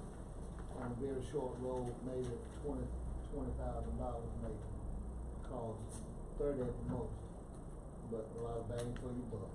Question, did you ask that? What's more important, the traffic or the house count? Both. So if we were gonna prioritize roads. Probably the house count is probably more important than, because you got a lot of people in here today who are complaining about dust, so to them, house count is more important. And I understand that, but what I'm saying is, so you can still come up with a priority list based on house count. Right. So that means if houses have, if you got more house counts on certain roads, those roads are have higher priority than other roads. Is that what we're saying? I would actually say it's road condition. I wanna repair the worst first. And I guess what I'm trying to get at is the county needs to set a standard and let that standard apply across the entire county. If it's house count, road miles, whatever it is. That's what I asked y'all from the first That's meeting. what we need to do. Normally what we that have does is, that takes the politics out of it. Well, I think that's why you hire an engineer. Once you establish a criteria, and the criteria falls wherever it falls. That's what I asked very first meeting, city, let a city engineer decide the worst roads. And I asked that very first, what's the priority here? And it was, hey, we just fight it out. And I said, I think that's why this board already budgeted for a part-time county engineer. That's gonna take some of that out and let them decide the worst roads. Cause he and I actually disagree. He sees the worst roads than I do, and I lean back into him because he's got more experience than I do. But riding around with him, I learned something. What he's looking for is not what he's looking for. So your question is exactly right. But now my approach is unconventional, because if I had the authority in my district too, I'd ride every road in my district, get me a cost, and levy a tax to figure all of them, regardless of who lived in there. And the people, they have one choice. If they want the road fixed, they'll take the tax increase. If they don't, they'll vote against it. If they vote against it, I keep going like I'm going. But I just believe that there are people out here that understand when they see road improvement, they understand that's a different dynamic that makes all votes right. And I know it, I'm not putting that off on you, because I've been on this board a long time, and that's been I've been trying to preach it. Now, we made some progress, but you see we got a long way to go. Well, we actually. Let's carry this motion. We've got a motion and a second. Supervisor Williams to add, which road was it? Sun Road. Any other discussion? All in favor? Motion carries unanimously. Can I ask a question? That road that was today, everybody came in, which district is that in? That's my district. Is that a road that had some work on it before, or why is it so dusty? It's like all of them. Is it a paved road? Gravel road. Gravel road. Yeah, all of them. Even the ones we just paved, that's. And traffic is not a big traffic count, but it's a lot of houses. It's real bright too, so it's extra. Well, I just wanna make this last comment on this. We've all got our wish list, but it's gonna be up to you and the county administrator to help us keep up with our funding. Oh, yeah, that won't be a problem, because we keep up with everything that we haul to, everything we put on, even if it's already sitting at the shop, we keep up with it all. And so that's why we, put in a report of, and that report will be coming in as we do construction, as we finalize that road, it'll be in that road manager's report, you know, of ongoing work and work we are doing, so. And I do appreciate, the scheduling that you put together. This gives us a general idea now of when we can tell the constituents that we will be arriving on these roads, to start getting done. So I do appreciate that. Right. And back to, and then we're gonna move on, back to conditions of roads, and it's just not with you all, but it has been, you know, previously, I've said if you don't take care of a road after you pave it, you letting it go, and you bringing it back to, I gotta go now take this mixer out here and grind up a road that was perfectly good if we had gave it attention midstream. And so that's, when I look at them, I see all of that. If I see grass starting to grow up through a paved road and it may not have a 1 or 2 cracks on it, that's a candidate right there for reseal. That will give that road about 7 more years of life, and that's proven. And that, you know, when we go into road manager's meeting, you know, preservation is what you got to do to a road once you make it good. If you don't, it's gonna come apart. Once water starts to break through that road, it's gonna come apart. And so I consider that as a road that's a candidate that needs work, but y'all may say, well, it's in pretty good shape right now. But I know what's gonna happen to it in about 2 or 3 years. If you go to putting a garbage truck on it, and back before garbage trucks, years ago, garbage trucks didn't run down our roads, and they stayed in good shape. But now you got all that weight that's walking them all the time, along with log trucks and other trucks. And you gotta stay on top of putting something there to keep it sealed up. If you don't, it's gonna take water in, and all it takes is just a little bit of water getting into that base, and that base is gonna start to fail, and then it's gonna start to lay over. And I know we had some roads that cracked real bad, or cracking real bad, that we gotta do. A lot of those came from, we got in a hurry a few years back here, and no disrespect to Mr. Posey, but we got them built in a hurry, and we decided to go ahead on and pave them the same year they were built. That was the biggest mistake. Why is that? You don't pave because right after? You gotta let the base settle first. When you go in and you got a road that's 20 foot wide, basically 20 foot wide with ditches on both sides of it, and you go in and cut it open, and we dig the material out of that ditch, and we put fresh material over it. That road is not gonna settle when you packing it down. It's got to sit there in the rain and all go through it, and a lot of these places where you see swags in the road is where the ditches was when they were built. You gotta let them settle.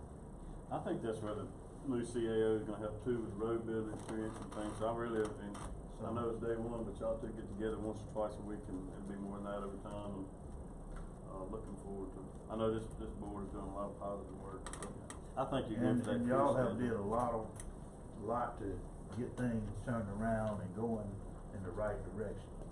I'm gonna suggest that maybe we schedule another work session that the board can sit down and talk with our road manager and our county administrator.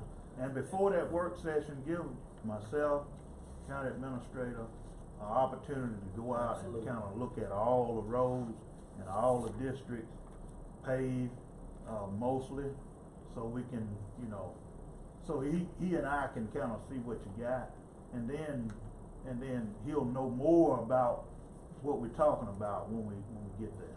Well, I just, you know, I think the more we can educate ourselves on roads, conditions of roads, what needs to be done on roads, the better decision we can make. And listen, I hear what you all saying about trying to take the politics out of it. I can handle the politics of it.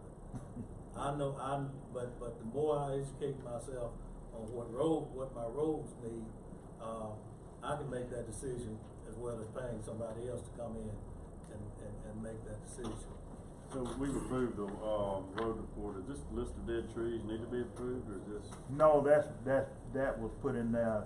Those are the trees, I just wanted to let y'all know, those are the trees. We opened bids on I thought it that. was 50 trees. Well, I left a couple in there so if something come along. Yeah. Those are the trees that, when we opened bids on, and I gotta get approval on that, but we opened bids on it. And that's the list that he's gonna be working on. Is this that one on New Hope Church Road that's right out on the Yeah, side of the road? that's it. Alright. You're starting to see some trees fall. Alright. In District 5, for District 5, does the top sheet apply to a schedule of activities? That's 24 through 25. It's not exact. It's not on this sheet here. Yeah, it's not exact, but yeah, it's, I think our first priority will be, South Gate. yeah, and that will be the first one on that list. And when we go back into our reclaiming, it'll be the first one that we do. Right, and that's 24, 25, that's on top of the cover sheet. The cover sheet applies to District 5. Yeah, it applies to that. Okay. Yes, Hey, we were talking about money when I was looking in our road on the report, but we don't have any capitalization for October. Well, it's coming in your next. It just wasn't finalized for. Yeah, this report is actually generated about 2 weeks before. It's actually generated in the middle of the month, so it didn't get into this. We're all just antsy about money, making sure we got enough to take care of what we got to do. Oh, you don't have to worry. I'm gonna make sure of that. Yes, sir. The administrator and I will be on board with that. We will be on board with that.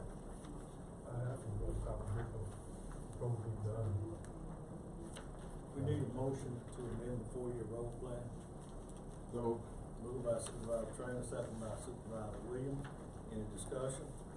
All in favor? Motion passes unanimously. 4. Mr. President, that was me getting with the road manager to delete some of these roads because they have already been paid. Some of them have been paid already. Okay.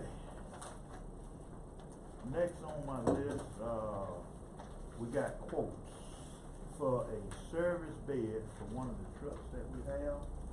I don't think y'all got that in your list, in your packet. And so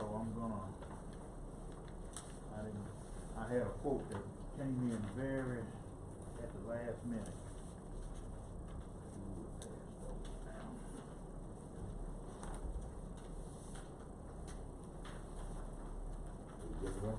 While I'm waiting, have you ordered the bucket truck yet? No, I got that. Because I wanna have another in-depth discussion about. Yeah, we wanna get into tree removal. I've got to open that bid too, so it's one of the ones that'll be open. No, that's just one of them. Supervisor training, that's just one of the quotes. And let's see. Got them all mixed up. I went through these others this morning. Got them all. I got to take that for that.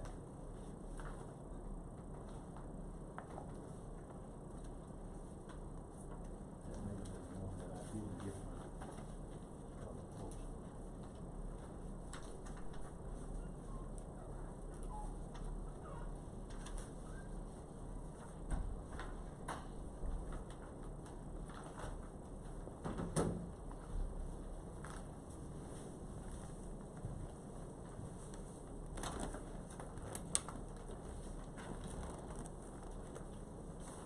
Okay, let me just skip over that and put that one down. Cause I didn't get my other quote in here. Alright, we're gonna go on down to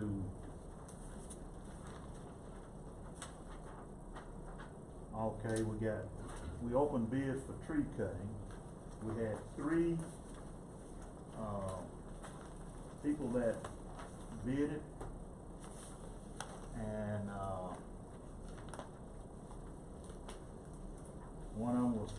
Smith, Lynn.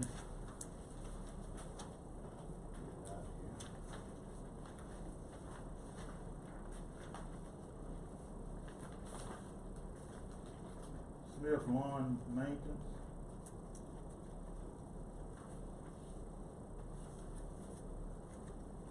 The next one was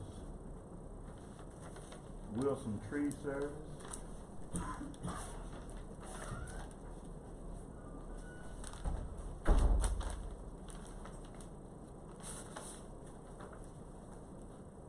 And American Arbor. And if y'all need a copy of those, I can give them to you.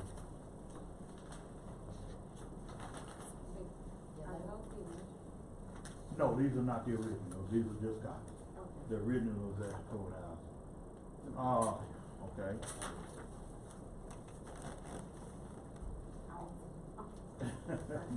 No, these are not the original. I'll just pass them on. No, just hold that together. I pull it apart. Here's some right here. These are from American Arbor in the amount.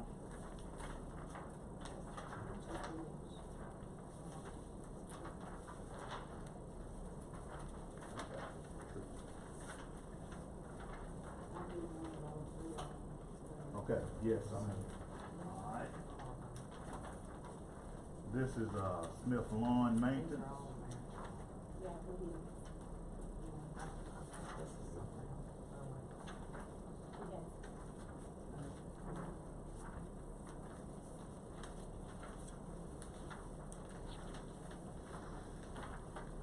And this one is gonna be Wilson Tree Service.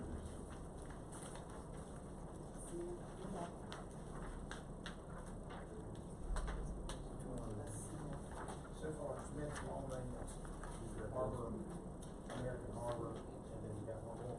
Yes, we have one more. And the Levi Thomas, this goes with American Arbor? Yeah. Okay, well, I think this is your original. That's not. This one's in color. All these rest are Yeah, black. well, that's the original copy. And this has, all his stuff with it, you know, like. Yeah, all of them have all the stuff with it.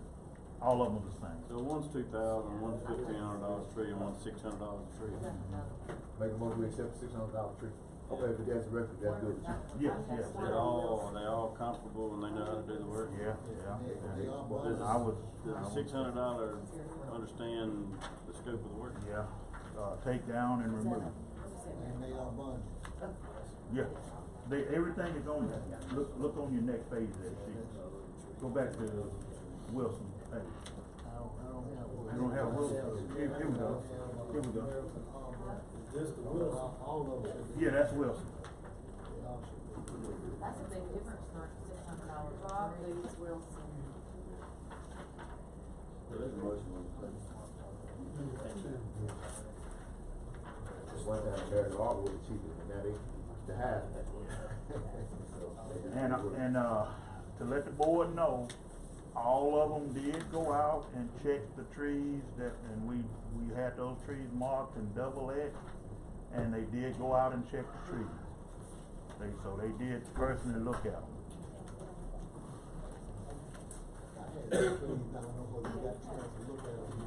Yeah. A lot of them we can take care of ourselves. Alright, there's one, I was gonna tell you about two today. That's about to fall over. Okay. Alright, yeah, let me get a list, let's make a list of that. You want that list now? Oh, you can hold on to it and I'll get it here at the. Okay. Mr. Collins. Yes, sir. That's quite a difference. It is. From $100,000 to $30,000. It is. To take down all those trees. I mean, with your experience and just you guesstimating, how is he gonna do that? Well, see, when we first did it, Arbor was doing it for $750. And you do it in volume. I mean, you're doing it, it can be done. Matter of fact, I think we need to let him take down more than just the one he bid. Yeah, but and that's, if it can And be done, it can be done. that was my concern also, Supervisor. Do we have a how- second on the table so that y'all can discuss this? Okay, now, wait a minute, this one says, A cut motion and was made, remove marked we need a trees, second. roadside according to supervisor specification, but it doesn't say anything about hauling any of this stuff off or putting it Remove. Remove, cut and remove. If he knows, you talk to Mr. Wilson, he knows what every one of them got to go. Well, he came to our office and Keith took him out to show him the trees on this side, and Mark took him out and showed him the ones on the other side. I think he's qualified, he does it every day, he knows what he's doing. He can do it. We've got a motion for Supervisor Trainer to accept Wilson. Second by Supervisor Williams. Discussion. It's not like we don't. I don't know, we need can't to do stop it. identifying trees that need to be removed. No, but that's right. I like to say it. Yeah, we need to put cutting. You cannot exceed the bid, so if you're gonna continue. Well, that'll be a new contract. Let's get through this, because I'm sure after this, his bid will probably increase now. So is everybody comfortable with, so all in favor? Motion carries unanimously. And he feel like he can remove this debris in a timely manner. We don't wanna be leaving this laying around in front of people's houses for 2 months before we get around to it. That's what. Which sort of leads me to my discussion. I hope it doesn't get into a long, drawn-out discussion about purchasing bucket trucks and getting into the tree. Before you want to do that, you wanna accept the bids on that, just take them in. We only had one bid on that. And, I have those here on the bucket truck, and then we can take the bid in and then discuss it maybe. You mean accept it and then discuss it? Yeah, that's what I'm saying, Well, accept we it. can We don't, purchase yeah, but the we don't have to, I'm just saying accept the bid, not approve the bid. We can take it under consideration. That's right, Okay. that's right. So move. It's been moved by Supervisor Trainer, second by Supervisor Leonard, to take the bid under consideration. Bucket truck, all in favor? Motion passes unanimously. And my discussion was gonna be, if we get into tree removal, we've gotta purchase the truck to remove it. We've gotta have somebody licensed and experienced to operate chainsaws. Then we've gotta have some support vehicles, because when you take it down, you've got all the debris and everything you gotta clean up, so that in turn means you gotta have vehicles, boom truck, removing debris. Well, we run the one, we got one boom truck, and then we also pick up with our dump trucks and. Exactly. So that's what I'm leading to. You gotta have support, vehicles, then you gotta have men out in front flagging. You gotta have some flaggers as you're taking. And we have to do that on just about any pickup occasion. And so then the county is assuming all liability that comes with removing these trees or damaging property or somebody getting hurt and the cost of this. Is that reasonable to think that we could just contract out these trees and put all liability on the contractor and let them be responsible for removing debris, let them be responsible for flagging, let them be responsible for any property damage, let them be responsible for the upkeep of their equipment, on and on and on and on. I'm asking, do we really want to get into the tree removal business? Should we just, to me, I don't see where it's gonna be. Well, smart to get into this. I've talked, there's 2 other counties that do it. Stone County would be one of them. They have 2 trucks they use. And his was, a lot of times, they fall into the same rut we fall into. A lot of times you need to take a tree down in a hurry because you see the potential dangers of it. And it takes sometimes, he was telling, him and I was talking, one-on-one. And it takes them sometime a couple of weeks to get somebody out there because all the tree cutters are busy. And it leaves you at that risk, just like we had the tree over there in your district. It leaves us at a risk for 3 weeks waiting on someone to get there to get that tree. But couldn't we add that into our bid, like the people that, that accept our bid, that we say if in an emergency situation and yourself available to cut down this tree? Well, that's a situation where that person would have to be the one that says they can be at our beck and call. That's just like putting somebody on standby. Well, will they pull up? That's just like American Arbor. Sometimes they working off. When the storm went through, they was working up in Tennessee. They was working, and they just wasn't available to take down any tree. Well, Mr. Collins, you do that anyway. When there's an emergency tree, you go ahead and do that anyway with the county. Yeah. But that's what I'm saying. If someone is available to come and do it, and our contracted tree person may not be available to come and take that tree down. I'm saying you do it anyway. Well, through the county by going and taking an emergency tree. Well, down. that's the can. If it's one that I can take down. Correct. And some of them. It's a bucket truck. Sir? It's a need for the bucket truck. Yeah. That's what we're discussing, whether or not we want to get into it. But what I'm saying is, some trees we can't handle. We don't have the equipment to handle it. Some trees we can go out, we can take a track hoe and push it down. We can cut it and push it down. But when you got a dead tree that's dropping limbs, you can't stand on the ground and take it down. Let me ask you to do this, since we just took this under consideration, if you don't mind. Let me ask you to do this. Let me ask you to add the cost of your support vehicles, the cost of the personnel, the liability, the bucket truck. Let me ask you to add up that cost based on the cost of per tree, $600 per tree. Yeah. And let's give us an opportunity to look at it that way. All right. But now it's like Supervisor Trainer just said. This cost is going to be this time, but I don't think we're going to ever get there with it.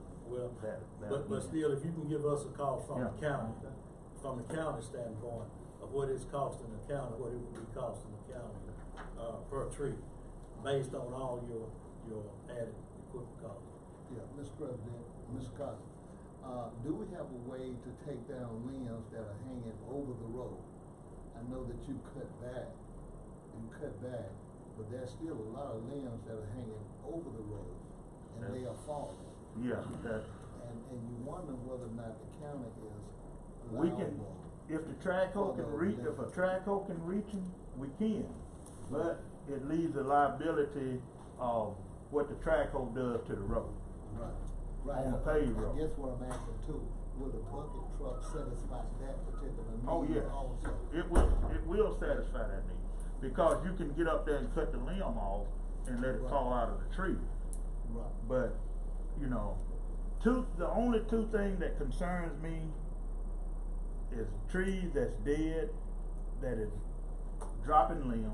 We cannot cut them. We cannot get up under them and without a bucket under no circumstances would I wouldn't even do it. And I've been in some situations that I would not put my men's in, because if a limb falls in them, I have cut trees that was dangerous, not here, but I have cut a tree before, a couple of them, that was dangerous. I had a good track hoe operator, and I had him to hold the track hoe. But that is something, if OSHA caught you holding a track hoe bucket over somebody's head, cutting a tree to keep a limb falling out of it, they'll shut you down. See, it's certain things that you cannot do that I did, because they wasn't standing there. But, we'll do that. And worst case, You're ready. Worst case scenario, that situation happened. Best case scenario, you can work with your tree contractor, and if we got emergency tree, I I think they'll be willing to work with you. Well, let's give it a, and not let's, tell you, let's well, give it a look, try. we ain't, if Let's you give got it an a try. emergency tree, I think the person you contracted with would be willing to go and get that tree. Well, on the one in North District, it took 5 days before they got to it. Yeah. And every day it leaned, just so happened, and the reason I couldn't send anybody out there to cut it, because it had a power line going that way and a power line going this way. Right. And they met there. And the tree was in a situation where if one wrong move with a chainsaw and you trying to cut it off at the stump, and it may have been catastrophic. Okay. Can you? Yeah. I wanna, you had a good point, you got a good point, but I wanna say this, that we stopped at 2 districts with 587 dead trees. Now, what I've been noticing is the county hadn't maybe been bush hogging back over the last, there's a lot more than just the dead trees, there's some live trees that gotta go. So even with this, let's just say that's about 300 dead trees, immediate trees need to be cut. I did the math times, at this great price would be $352,000. So what she's asking, what Supervisor Howard's asking you to do is to, it's not just a bucket truck, it's the men that it takes to run it, it's the track hoe operator, it's the, whatever it takes to get the job done. Cause these guys show up, it's not one guy, it's probably 5 to 6 guys on that crew to cut it and haul it, and they keep 2 trucks running to the dump and back, and then the dump feeds and all that. Absolutely. But you're looking at, if you say, let's just say I'm easy math saying 300 in each district, and that's 1,500 times that. Just that price, which I don't think will stay there, is $900,000. So we're looking at $1 million that we need to spend this year to cut trees. So at some point it might be more feasible to, have a bucket tree cutting crew. So we need to determine that and start moving on. Like I said, I would like to look at it both ways, because once you add in all your dumping fees, and this is what these guys do every day. I mean, they do this for a living every day. I just don't want somebody from the county or the county trying to put together a tree removal crew that's not experienced. This is dangerous work we're talking about that, but anyway. One more point I would say that is we're not cutting live trees. I've cut a bunch of trees myself. Is just the sheer fact of the liability that you're shifting to a private company. This is probably the one industry in the world that I would say might be better for, for that price. These guys, this stuff happens on dead trees. It does. So I would say that's a very good point, just to shift the liability. We've got a motion for you to come back with a figure for the tree. All right. I already got part of it together, because I did 3 men to go with that truck. So we already got. I'm gonna pass out the rest of the quote on the. I gave you part of it a while ago, and I was looking at it all the time. I was looking at the wrong one.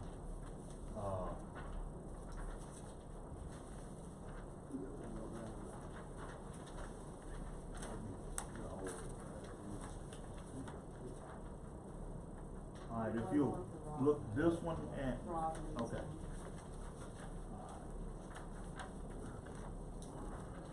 Okay, I passed you one out a while ago for the bucket truck, not bucket truck, I'm sorry. A service bed for a truck. H&H and IEC. Those are 2 bids we got on, quotes we got on, I'm sorry. And H&H came back with the lowest bid on that. Will we accept H&H? This.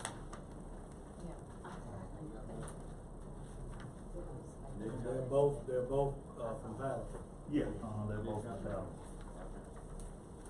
The motion by Supervisor Trainer, second by Supervisor Williams, that we accept the H&H bid for the service bid for the truck. Any discussion? All in favor? Motion carries. Unanimous. Is this for one term? Yeah, going on one term. And accepting that bid, do we need to act on it? This is the only one we got on the bucket truck. Do we need to take it into consideration and table it, or what do you think? Single source bid. How long will that be? Put it off for next time, and bring it back up, yeah. It's not, it's the only place that you can get it. Single source. Well, it wasn't a single source, it's just the only one we got. That's the only bids you got. Yes. Well, we advertised for bids and we didn't get any more. Right, if they just not, they're not gonna bid on it today, they're just gonna look at it. Yeah, yes, So yes. you can bring it back. Okay. Okay. So are we bidding to take this under consideration? I mean. You can look, if you receive one bid, they can look at the bid and you can say if you want to accept it or not. It's not a That's single what I'm- source, it's just one bid. So they can Because look we at the bid. advertise for bid. Because we advertise, How we much, only all I need receive to know one is, bid. all I need to know is the figure, how much does one cost? Cause that goes back into that tabulation of what you're talking about. That one. If you wanna Google This it is to the see. bid, now this is the service bid, right? Not that, this is, I'm talking about, this is the bucket truck I here. just wanna know how much. We gonna one let- costs. Yeah, this is, we got the bid on the bucket truck, and I just wanna know that we need to act on it, You can put it. We, I thought we voted to table Say it. that you did, you've already voted, you can, y'all can Okay. bring it back up there. I just wanted to make sure we did the right thing. Can How much was I it? just make a statement? If you put out a bid and we only receive one bid, you can review that bid and decline it or accept it. It does not have to be tabled, you can discuss it, that's just one bid that was received. It doesn't, there's no secret to it or not, I mean, we received it, that's it. You don't have to accept it, you can discuss it, that's your bid. The bidding process was done correctly, we received one bid. But we've already voted to table that for Okay, discussion. all right. I need that for my But thank you, that was a bucket truck. Yes. And we voted earlier to not move forward, to take that one under consideration. How do we keep it from public information?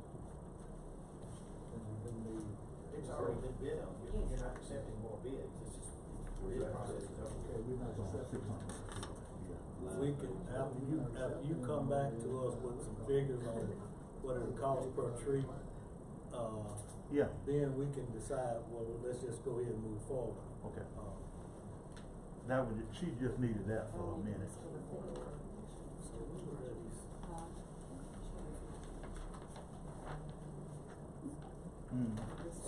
So what you sent was did you send some bids out, quotes out for service truck? Yes, service truck bid, that's the quotes, that's what we just approved. That's what we did H and H. Yeah, Those were just quotes, I not don't know how we bids. get Well, from that's that what- to- That's what I was trying No, to yeah, clarify. H and H was the lowest bid. H and A was the lowest bid. We just gotta get our orders together. okay. You're not, you're. I was just wondering, man. Yeah, you did everything on that. They received quotes, they accepted those quotes. Yeah, I've got quotes for service. Yeah, we accepted that. Yeah, I've got that. On that one, we got one bid and we. Yeah, I just needed a copy of that behind my board order. Because we took that into consideration. Trying to find P. All right, let me mark this off so I can know where we are.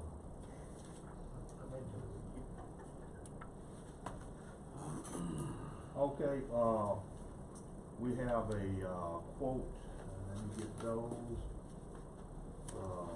covers for Douglastown Road. And we had,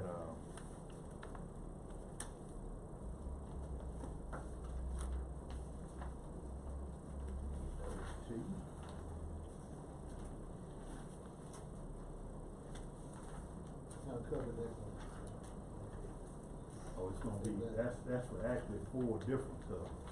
For Douglastown Road and, Supervisor Howard wanted, we moved, and I think in the meeting before last, you asked for a cover replacement on Douglastown.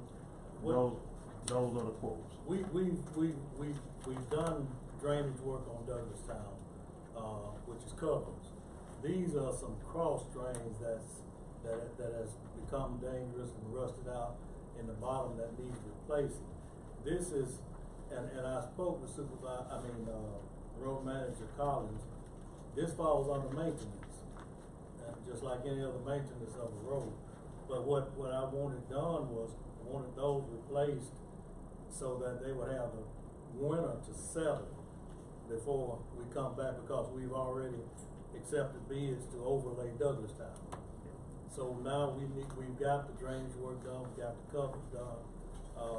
Now we just need to replace these bad cross drains, give it time to settle, and then overlay it in the spring. So I guess you just need us to. Are these concrete? Are these concrete? No, covers they or what? metal. Metal cover. Yeah. Metal cover. It's motion by What is supervisor, this being trainer, made out of? second, maintenance. Yeah. Cover, that'll be coming out of our Yeah. cover budget. Yeah. Out of a bridge budget. Second by Supervisor Little. Any discussion? You need to accept the name of the company?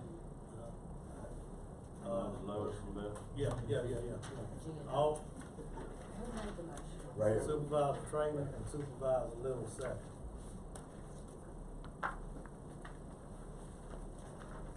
And which one did it say? Now the bridge fund. Bridge fund. We got a cover fund we take them out of. That's 51,000. All in favor? Motion passes. Coming out of what? Covered fund. It's bridge, but the item is 634. We've asking for, extension on rental for skid steer. Will we approve the extension of the rental?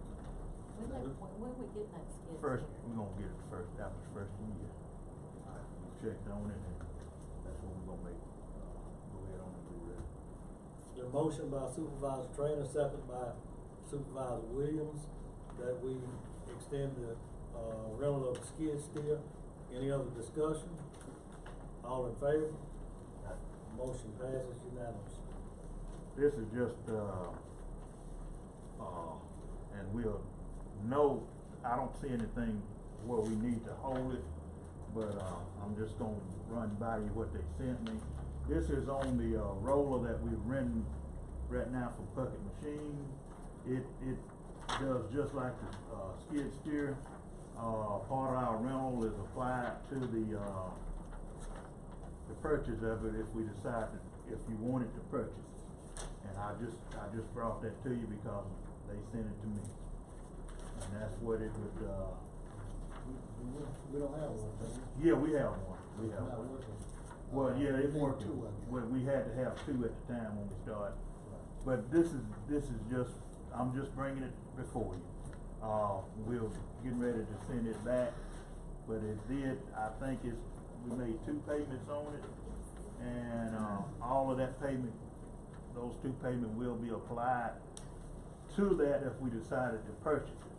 And I just wanted to make sure that we didn't wanna purchase it before I put it on the truck. Can I just look at this and get back next meeting on this one? This Right. isn't time sensitive, is it? Yeah. I make a motion that we keep renting. Let me just read it for 1 second. Explain that again, you've made payments and they apply to the purchase price? Yeah, they're letting 100% of that, I think on that, he said 100% of it would go towards the purchase price. On here it reflects 1 payment and it gave us a purchase price of $119,602. When that other payment applies, it'll reduce it more. And like I said, I'm just bringing this to the board so they'll know so you'll know what's what. So we will have paid approximately a little over $10,000. Yeah. And so It would the be purchase a, price then will be around $109,000, yeah, something like that. yeah, well, for the it'll first be year. about I'm gonna say $14,000 less on it.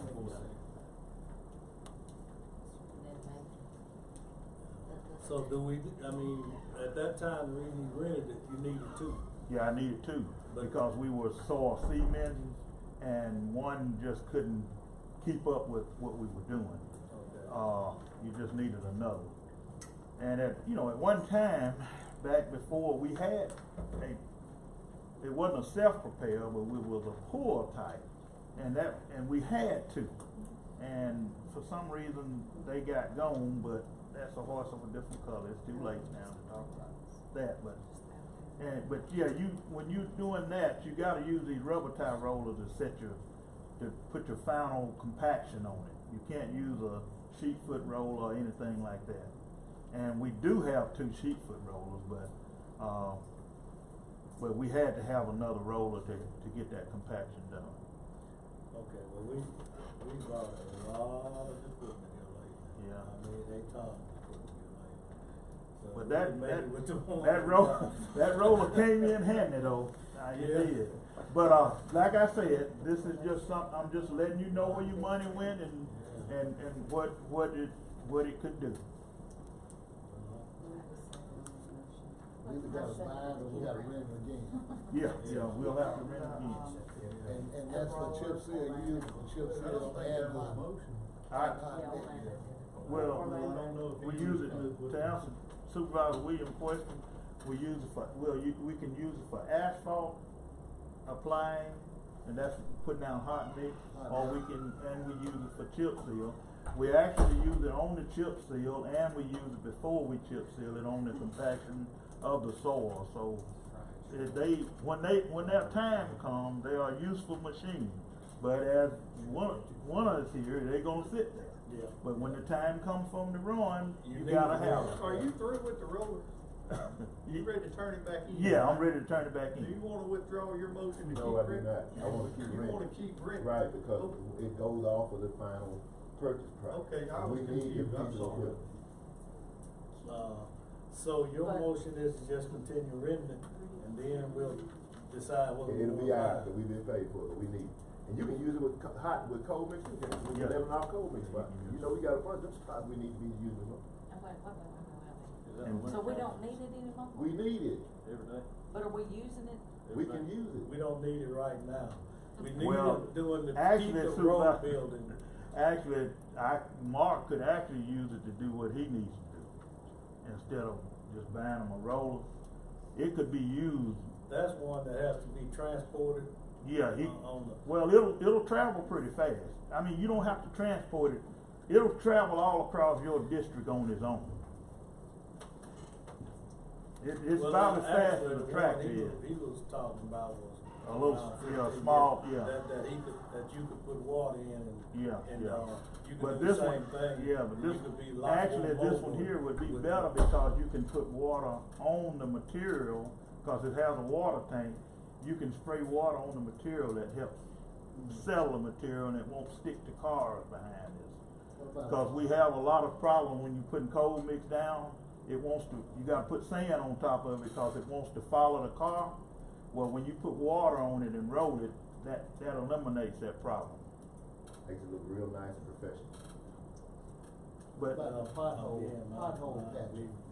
Pothole patching, can you use it with if you're doing a big enough area, you can.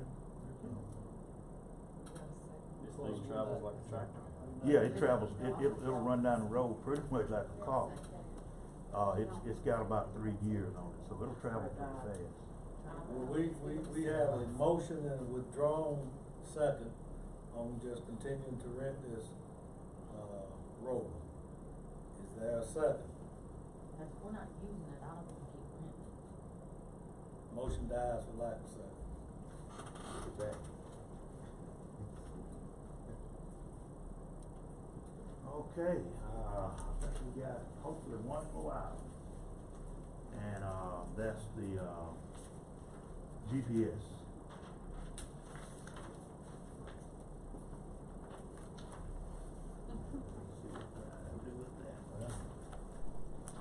I hate to revisit that, but as long as we got one, I guess we'll be okay. With the roller. Oh, yeah, we'll be okay. Still have one. We'll be okay, until we're ready to start back up.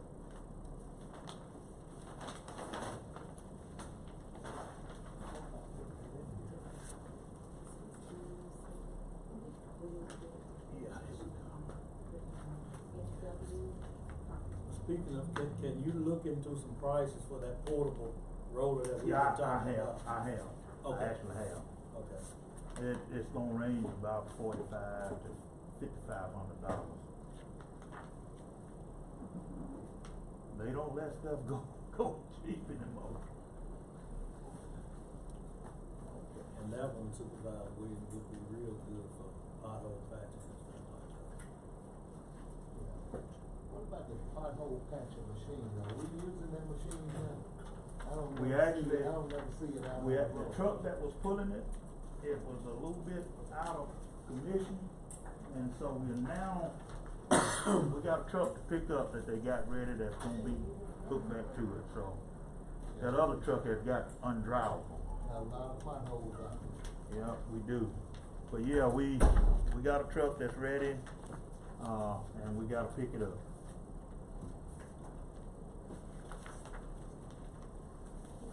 This, That's the second. no installation cost?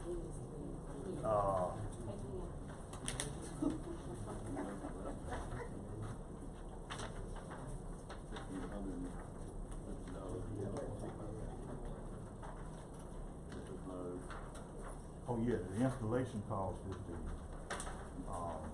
$28.80. No, this. Yeah, that's what the, that's the installation cost. And that's your maintenance fee. And that's the maintenance per month is $896. Are these two the same or two different? Yeah, they, Like you got two quotes. This one came with two different ways. Okay. That's why you could go two different options. Make a motion, we go with security solution. No, is this all? First, we are using securities, I mean, I don't mean to. I understand. We are using security solution, we currently have 30, is this included in addition to? No, this These are is, brand new. So what are These we? are 32 brand new ones that they wanna install for that price. And the other ones that are being monitored, we don't have a way to monitor them, and we do, Are we but we're not. continuing to keep those, there's a monthly fee associated with No, this will I replace. think what we need to do on that, Ms. Deanna, is actually, we need to end that contract and then go back and start the contract. They don't work or something? Half of them are Let's make a missing. motion first of all. Half of them are missing. They should know where they're at. And that's what they're. They've been dropped out, They've taken half of out them not ones even. that we don't- Yeah, but we need to we need a board order to, exit the current contract. Move approval. Second. To discontinue the current contract of the GPS. Of the GPS. It's been moved and second, Supervisor Carter.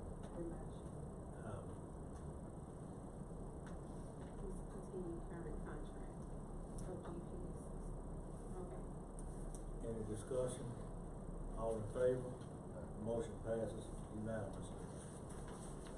Now we need a motion to enter into this new contract, which, can you talk a little bit about what comes with this? This will be where you can go on to the site and monitor where the vehicles are. Now this motive was different. You could actually get it with cameras you could view the road in front of the vehicle and the people inside of the vehicle. So that's the reason it costs a great deal more. And it also, you know where the vehicles are also. So that's the difference in them, and that's why it costs a good deal more. I'm not sure the county's ready for that, but I would say, like, with the ones, the security solutions, does it show, like, buckled up, non-buckled? Does it show the maximum speed of the day, the route and all that? No, that it doesn't. It does, it can. Okay. It does. Well, most, Cause I checked on it, when we're talking about all that. And, the other ones, when you told me to get, with Leslie, to get Yeah. on that, I asked the other people too, cause I wanted to know which one was which. Well, it's with protection of our employees, times we've done it before, somebody says, these guys are out not doing anything, well, that wasn't us, that was another white truck, you know, it's for them too, but oftentimes it keeps the route, so at the end of the day, I don't know how, I mean, this one at the end of the day, it shows they've been all over Google Earth and where they've been. You can monitor every bit of that, you know, where it is and where they stop and how long they stop and how fast they're going. But you gotta get it set up and get it set up on the administrators or the presidents. I mean, I think get set up on anybody's, ours, whatever you wanna do. They can set it up on yours, whoever else you do, you know, and you can have it monitored. Talk a little bit about what can you see now and then, as a result of monitoring these vehicles. You can see where it has been, you can see where it is, you can tell how long it was positioned at a certain location, all of that, yeah. Let me ask you, very good point you made. Can we get a more detailed contract as to what's involved? Yeah. The length of this contract? Just for audit, I mean, we need to know, is this a one-year contract? Okay. An annual contract? Are we paying for the equipment, and then this is the cost of the service? One of them, So the this top is- line is the cost of the equipment. Okay. And the installation, and the bottom line is the monthly service for 32 units. If So we can increase they that, separate? okay. We need an invoice for the equipment, and then we need a contract for the service. Okay. Yeah. I'd also request a graphic, but most of the, their show, maximum speed for the day, acceleration, breakdown, there's 100 different options you can get, but I'd like to see, one, I'm not so concerned with in-dash cam, I wanna know, and another thing I wanna ask you. The cost is gonna come out of different line items, that's just equipment that we're gonna keep. The service contract has to be separate, because when we get audited on our contract, we need to know, is this an annual contract, a monthly, how long are we gonna, just decide? Well, we're gonna keep it indefinitely as long as. But we know what that she's saying is she needs these to satisfy the auditors, they need to see that type. Which is fine, I mean, we can do an annual contract, but you want to contract a GPS for 5 years and it's outdated, you're gonna purchase a new one and we're locked into a 5-year contract. Right. One question I have is from an insurance protection, usually there's some cost savings on insurance because you're now monitoring your asset liability, asset loss, and then the second thing is who's gonna monitor this, because whoever's monitoring it, now it's what they consider active monitoring or post-accident, so somebody, you're gonna take on this responsibility of, I mean, that's a serious question because you get an accusation. Can be put on anybody's computer. Yeah, you can set it up to where anybody who wanna go in and look Well, at it. I mean, what Supervisor Carpenter is saying is somebody that's pretty much monitoring this at all times, that is going there and saying, okay, this vehicle has been feeding, and then, you know, they come and say, well, Mr. Collins, this vehicle's been feeding, and you need to address that issue. That's what he's talking about. Yeah. And I definitely don't wanna do it. I've seen it where when you unbuckle, you know, somebody calls me that, hey, you just unbuckled. I've seen it where, if you're speeding, say like, one company I work with, somebody sped over 10 miles over, you get an immediate text, and that you get a call from the boss says, hey, you're running 80 down the interstate, we want to, tell us why it wasn't late, or, and then the protection of employees, because they're going to get accused. Well, now, the second system did that. The company themselves sent out the information. Yeah. But I don't think Security Solution does. Who's going to be your monitoring person? Us? Well, that need to be. So let's table this until you get a detailed contract. Okay. Back to the board then. All right. Okay. Is there anything else for my road man? I think, Mr. Williams, you had some trees Mr. Trees. I got a tree that's about to fall on Echoes Road. In fact, it's leaning. About to fall. Not a real large one, but it's about to fall. You have just anything new? You have to address anything new? No, but I think you'll see it. If y'all looking for it, you should be able to see it. It's on the north side of the road. North side. And then there's one at the intersection of McGee and St. Paul. Mostly on McGee. That's about to fall.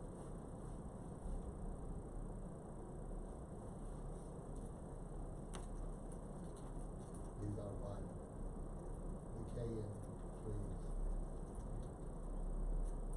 All right, is there another one? That's it.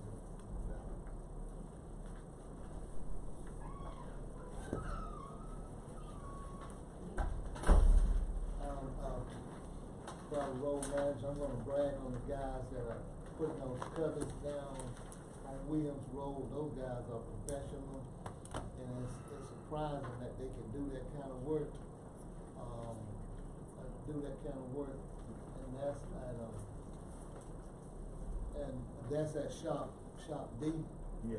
Shop D. Is surprising that they can do that kind of work. It seems like that's the kind of work that we would be contracting out, but they are handling it well, and they are doing a good job. That's a we big construction did the job. final on that particular one. Ford County had to come in and take down their service and their cable. So we got together with them and they did that this morning and they finished that one.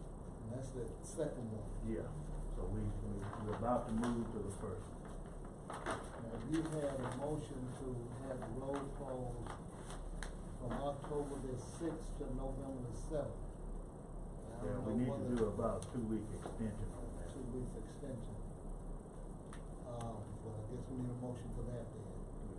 Motion for a 2-week extension for road closure on Williams Road to replace the second cut. Second. Been motion by Supervisor Williams, second by Supervisor Trainer to extend road closure on Williams Road for another 2 weeks. Any other discussion? All in favor? The motion carries unanimously. Now, those covers are cross drains. Yeah, they cross drain. Cross drain, Yeah. okay. Yeah, that's why we having to close the road. And a good thing we did because we had a lady to come through and she wanted to know who in the blank told us to close that road. So how much were those cross drains? They were about $40,000. Huh? Did we get quotes? Yeah, we got quotes on it. That's maintenance. Yeah, Right, okay.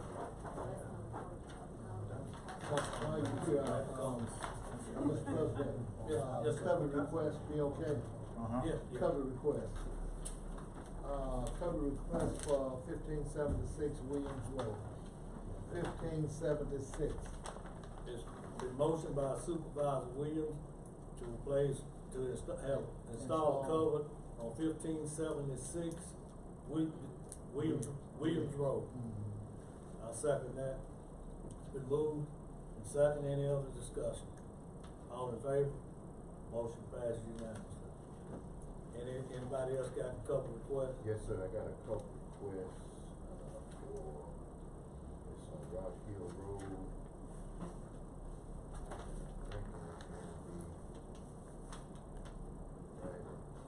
I think it's 10,100 Rock Hill Road in that vicinity. 10,100 Rock Hill Road. Motion by Supervisor Trainer to have a cover installed at around 10,000 Rock Hill Road. 10,100 Rock Hill Road. 10,100 Rock Hill Road. I second that. Any other discussion? All in favor? Motion passes unanimously. I've got one on, Maven Bell for Shelton Jones. He doesn't have an address, but he's got it flagged off. Okay. That he needs entry to his property. Move approval. Second. It's been moved by, and second by Supervisor Trainer, motion by Supervisor Howard. All in favor? Motion passes unanimously. I've got one observation, and it doesn't matter about the cost of the trees, but the Maben Sturgis Road, there's 12 trees listed in District 3.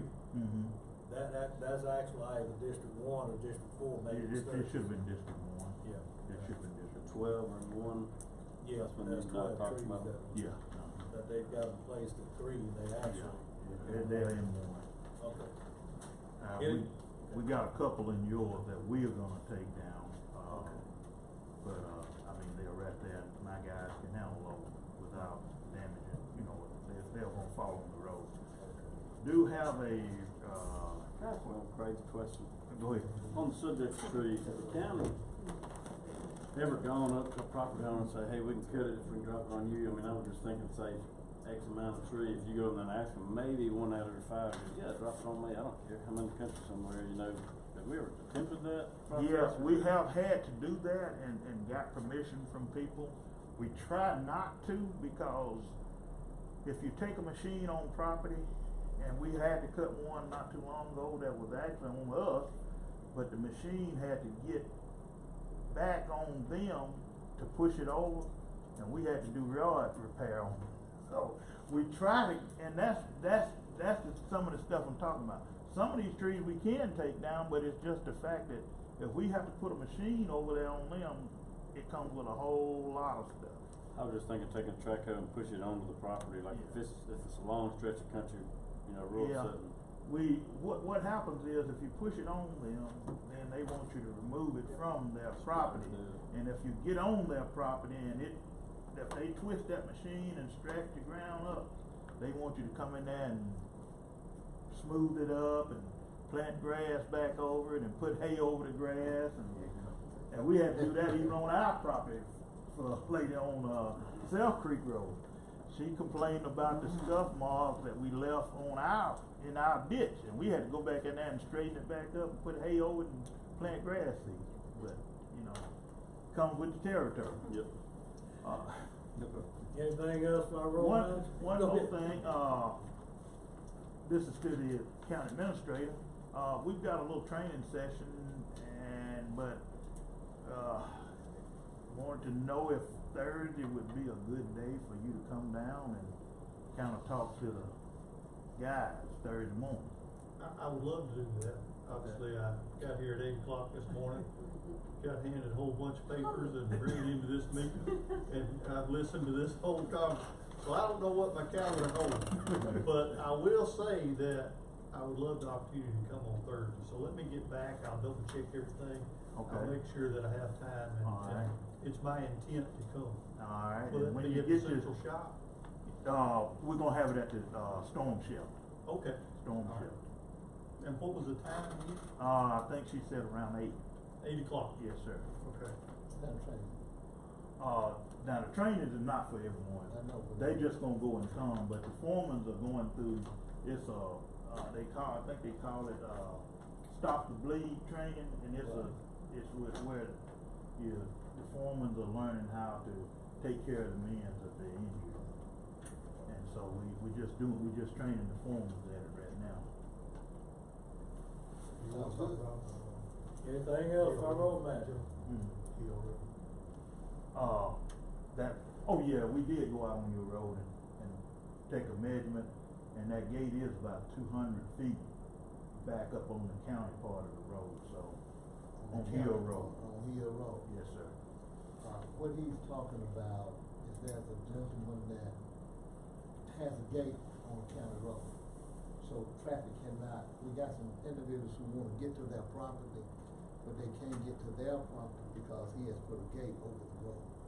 So, you can't have a gate over county road, I don't believe. No, it's gonna have to be, it needs to be moved 200 foot further down the road to get it off the county road. The road register has it at 1.06 miles. This gate is actually at 1.04. Okay.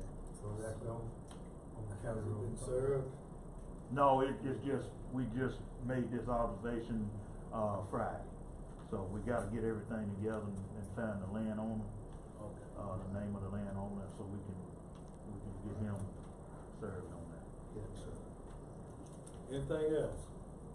Not, we need a motion to accept road manager's report? I think we did. Did we do that? Okay. It's been so long.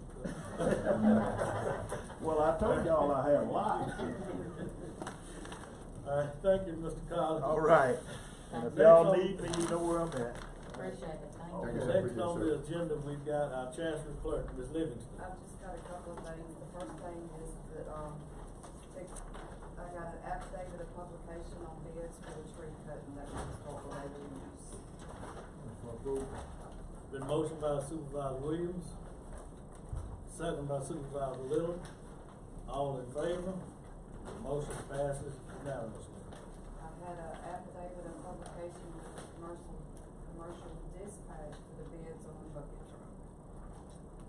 Motion by Supervisor Williams, second by Supervisor Little. Any discussion? All in favor? Motion passes unanimously. The last thing is affidavit of publication with the commercial dispatch for the bids on the tree cutting. So moved. Motion by Supervisor Trainer, second by Supervisor Little. Any discussion? discussion? All in favor? Motion passes unanimously. And that's all I have. Okay. Next on the agenda, we've got our county administrator.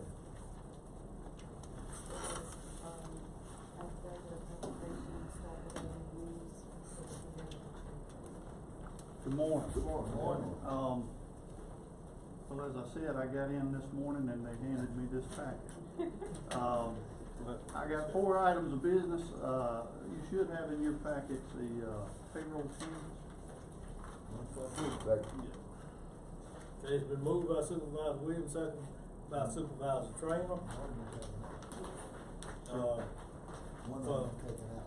Okay. For payroll, change approval, any discussion? All in favor? Motion passes unanimously.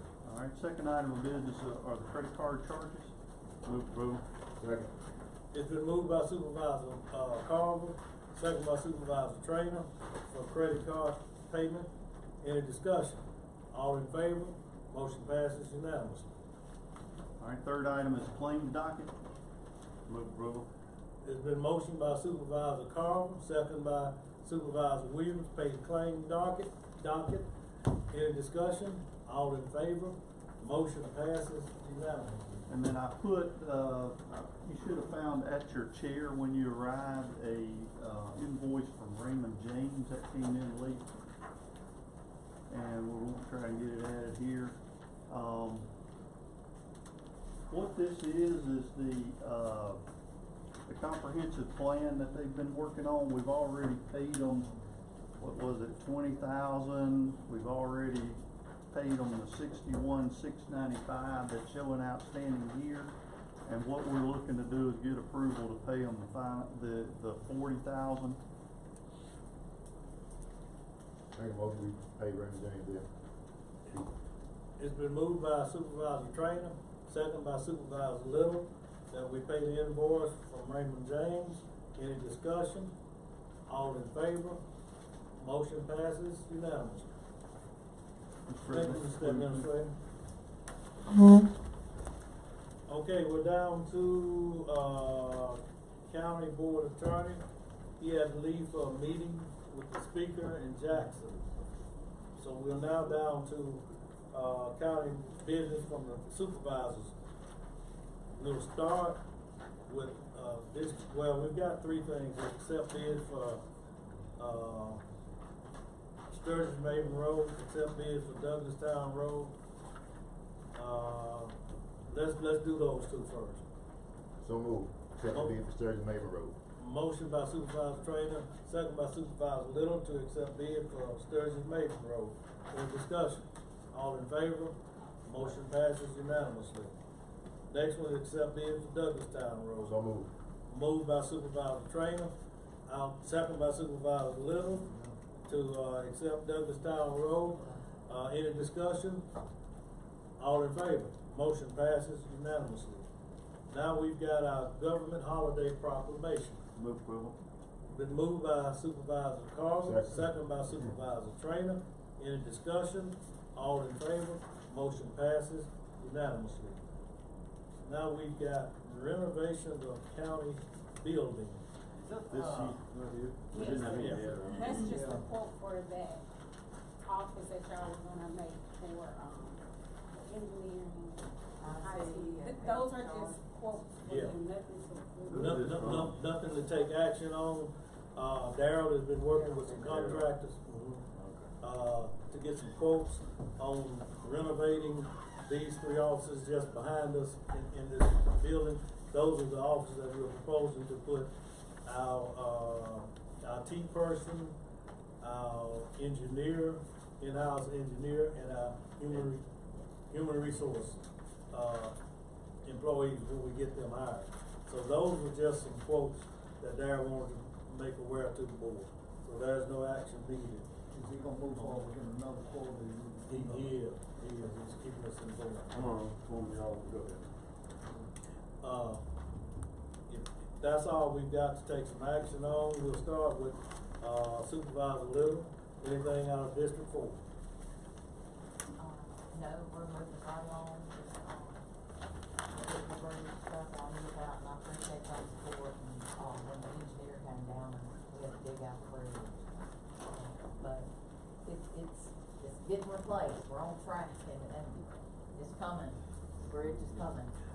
While we're right there, we need to go ahead and get approval for the documentation that will be coming, out of Jackson for the funding. We need to go ahead and get approval for our county administrator to be able to sign those documents once they come in. Motion by Supervisor Little, second by Supervisor Trainer. Any discussion? All in favor? Motion passes unanimously. Does this not mean you're sitting down in the chair every day now? You don't have to go to the office every day? I don't have to go to the office every day. I can go back to retire. But, listen, I've really enjoyed being in the office. Gave me an opportunity to see the inner workings of an office, and I can say to our new county administrator, this is just like a new head coach being hired, and you already got a winning team. So all you gotta do is just manage it. That being said, anything coming out of District 1? I just wanna tell y'all, I thank y'all for just voting on that Sturdy. It's amazing, and those individuals out there are really excited about the finished product coming on that road. I was about 5 minutes late this morning, get your child somewhere, but I wanna say welcome to you. Look forward to getting to know you, and, better days ahead for sure. And then most importantly, I'll say to Supervisor Howard, just thank you for, stepping up in the last couple of months. Sit there just, and everybody stepping up for that matter, and, do a transition period, and one of those things, you know, everywhere I go to conferences, kids get complimented on our Kittle County and how well we're doing here. So personally, I just say thank you, and anybody that stepped up in the time, and Ms. Collier for stepping up, and all the ladies and all. So we've got a good team. Thank you, Supervisor Carl. Appreciate that. Anything coming out of District 2? Yes, sir. Supervisor Train. A couple things. I think most of us got these letters of input from these different individuals. I don't know if we need to acknowledge these and pass these along to Butler, Snow, and Raymond James with their associates recommendations. I asked Ron about that when I saw him on Friday. He said that he had sent all back to Raymond James, everything that came in, that all the citizens' comments, the hospital board information, everything has been sent up to Raymond James. So we can't get a motion to acknowledge. So motion by Supervisor Trainer, second by Supervisor Carver. Any discussion? All in favor? Motion passes unanimously. Anything else? Yes, sir. I want to ask the board's permission to attend the symposium with Mississippi Association Supervisor Bernard Coffers on November the 19th at the Hilton in Jackson. Second. Can we just amend that to say any supervisor won't attend? They have two sessions, one on the 12th, for those who want to go on the 12th, one on the 19th. One is in Tupelo and one in Jackson. What, Oxford and Jackson? Oxford and Jackson. 12 and 19. 12th and 19th. Motion by Supervisor Trainer, second by Supervisor Carver. Any discussion? All in favor?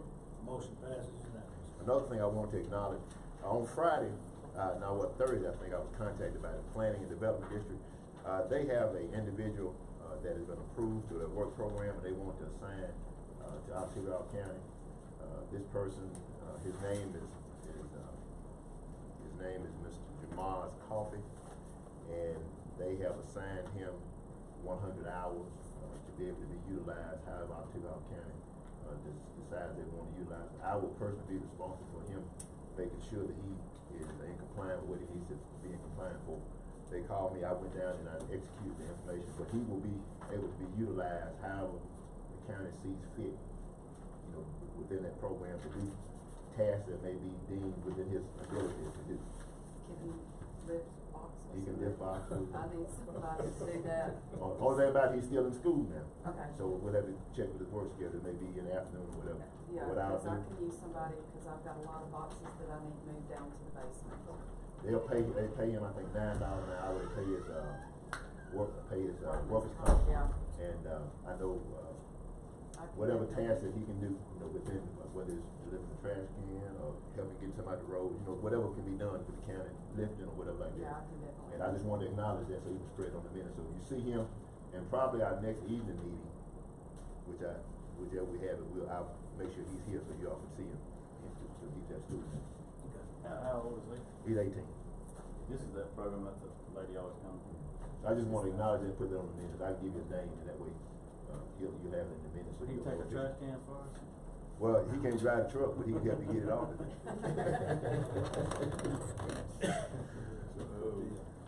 So, I make that the motion. Okay, motion by Supervisor Trainer, second by Supervisor Williams. Any other discussion? All in favor? Motion passes unanimously. And I'll give you that name, it's Jarmaos Coffey, Jeremiah's Coffee. Spell that first name again. Jarmaos Coffey. And then not only that, but this will be an opportunity that we can utilize going forward. I think some of the other counties supervisors that really utilize that. So if we got that opportunity and we got some people that we can utilize, let's take advantage. I think we did that once in the past. Yeah. Yes, we did. Prairie Opportunity normally does that a lot for clerical. And I use them too, so. That's it. We did that youth program once. We remember in the past, we had some summertime kids. Turned out pretty well. Yes. Is anything else? That's it. District 5, Supervisor Williams. Well, I'm just kind of working in the dark, so I made concern about everybody knowing how much funding they have available and start making track on how much is being spent in each one of the districts. So that'll help me out, and I believe it'll help our new county administrator out too. So he would know who's spending money and what they're spending it on, and how much is left in each one of the counties, each one of the districts. So that was just my concern here. So there's a luncheon today. Yeah, she just texted me about to tell you. It She starts told me. at 12, don't Yeah, she said text me when we en route, so I told her we en route. Where is that? Where is that? At the extension, you know they sent us a letter. Oh, yeah. They want to come by the extension office, at the county, what's the proper name of that building? Mississippi State. Public Extension. Works. Not the public works. No, The new building. The extension, the school district, what's it? Public Works. It's called Public Works building. Okay. Oh, okay. Okay, I thought it was something. I don't have anything. Okay, all right, that's it. I don't have anything coming out of District 3. Again, I just want to commend the ladies over at the office. They do an outstanding job and have done an outstanding job over these last 3 months to keep the county doors open every day. Without that office, you'd have to shut the county doors, but they've kept it open. And I wanna commend them and let them know how much I appreciate it. But other than that, that's it. We need a. Can I ask one question before? Can y'all tell me where you're gonna pay these two, Pritchard Engineering, ATAC fees out of? State aid. Which one is it? This is, Sturgis, Raven, and Douglas Town. Both of those states, right? Douglas Town.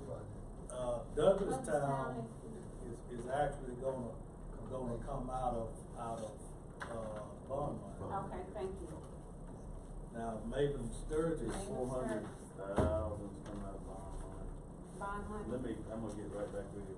They're not state aid, they're not Well, they're not state that. aid funds, they're state aid roads, but they're not. I'm gonna call you at 1:30, but yes. Supervisor Little, Supervisor, what are you gonna pay? Your old. Yeah. I sent you an email on that, didn't you? Yeah, this is just a new one, so everything's gonna come out. You got some carryover. Yes, all mine's going on that one. Yes, you got what you need on that one? Alright. We need a motion for our recess meeting. I guess it's the 18th. Make a motion to recess for the 18th at night. The motion by Supervisor Trainer, recess for the 18th meeting at 9 a.m. Is there a second? Second by Supervisor Williams. Any discussion? All in favor? Motion passes unanimously.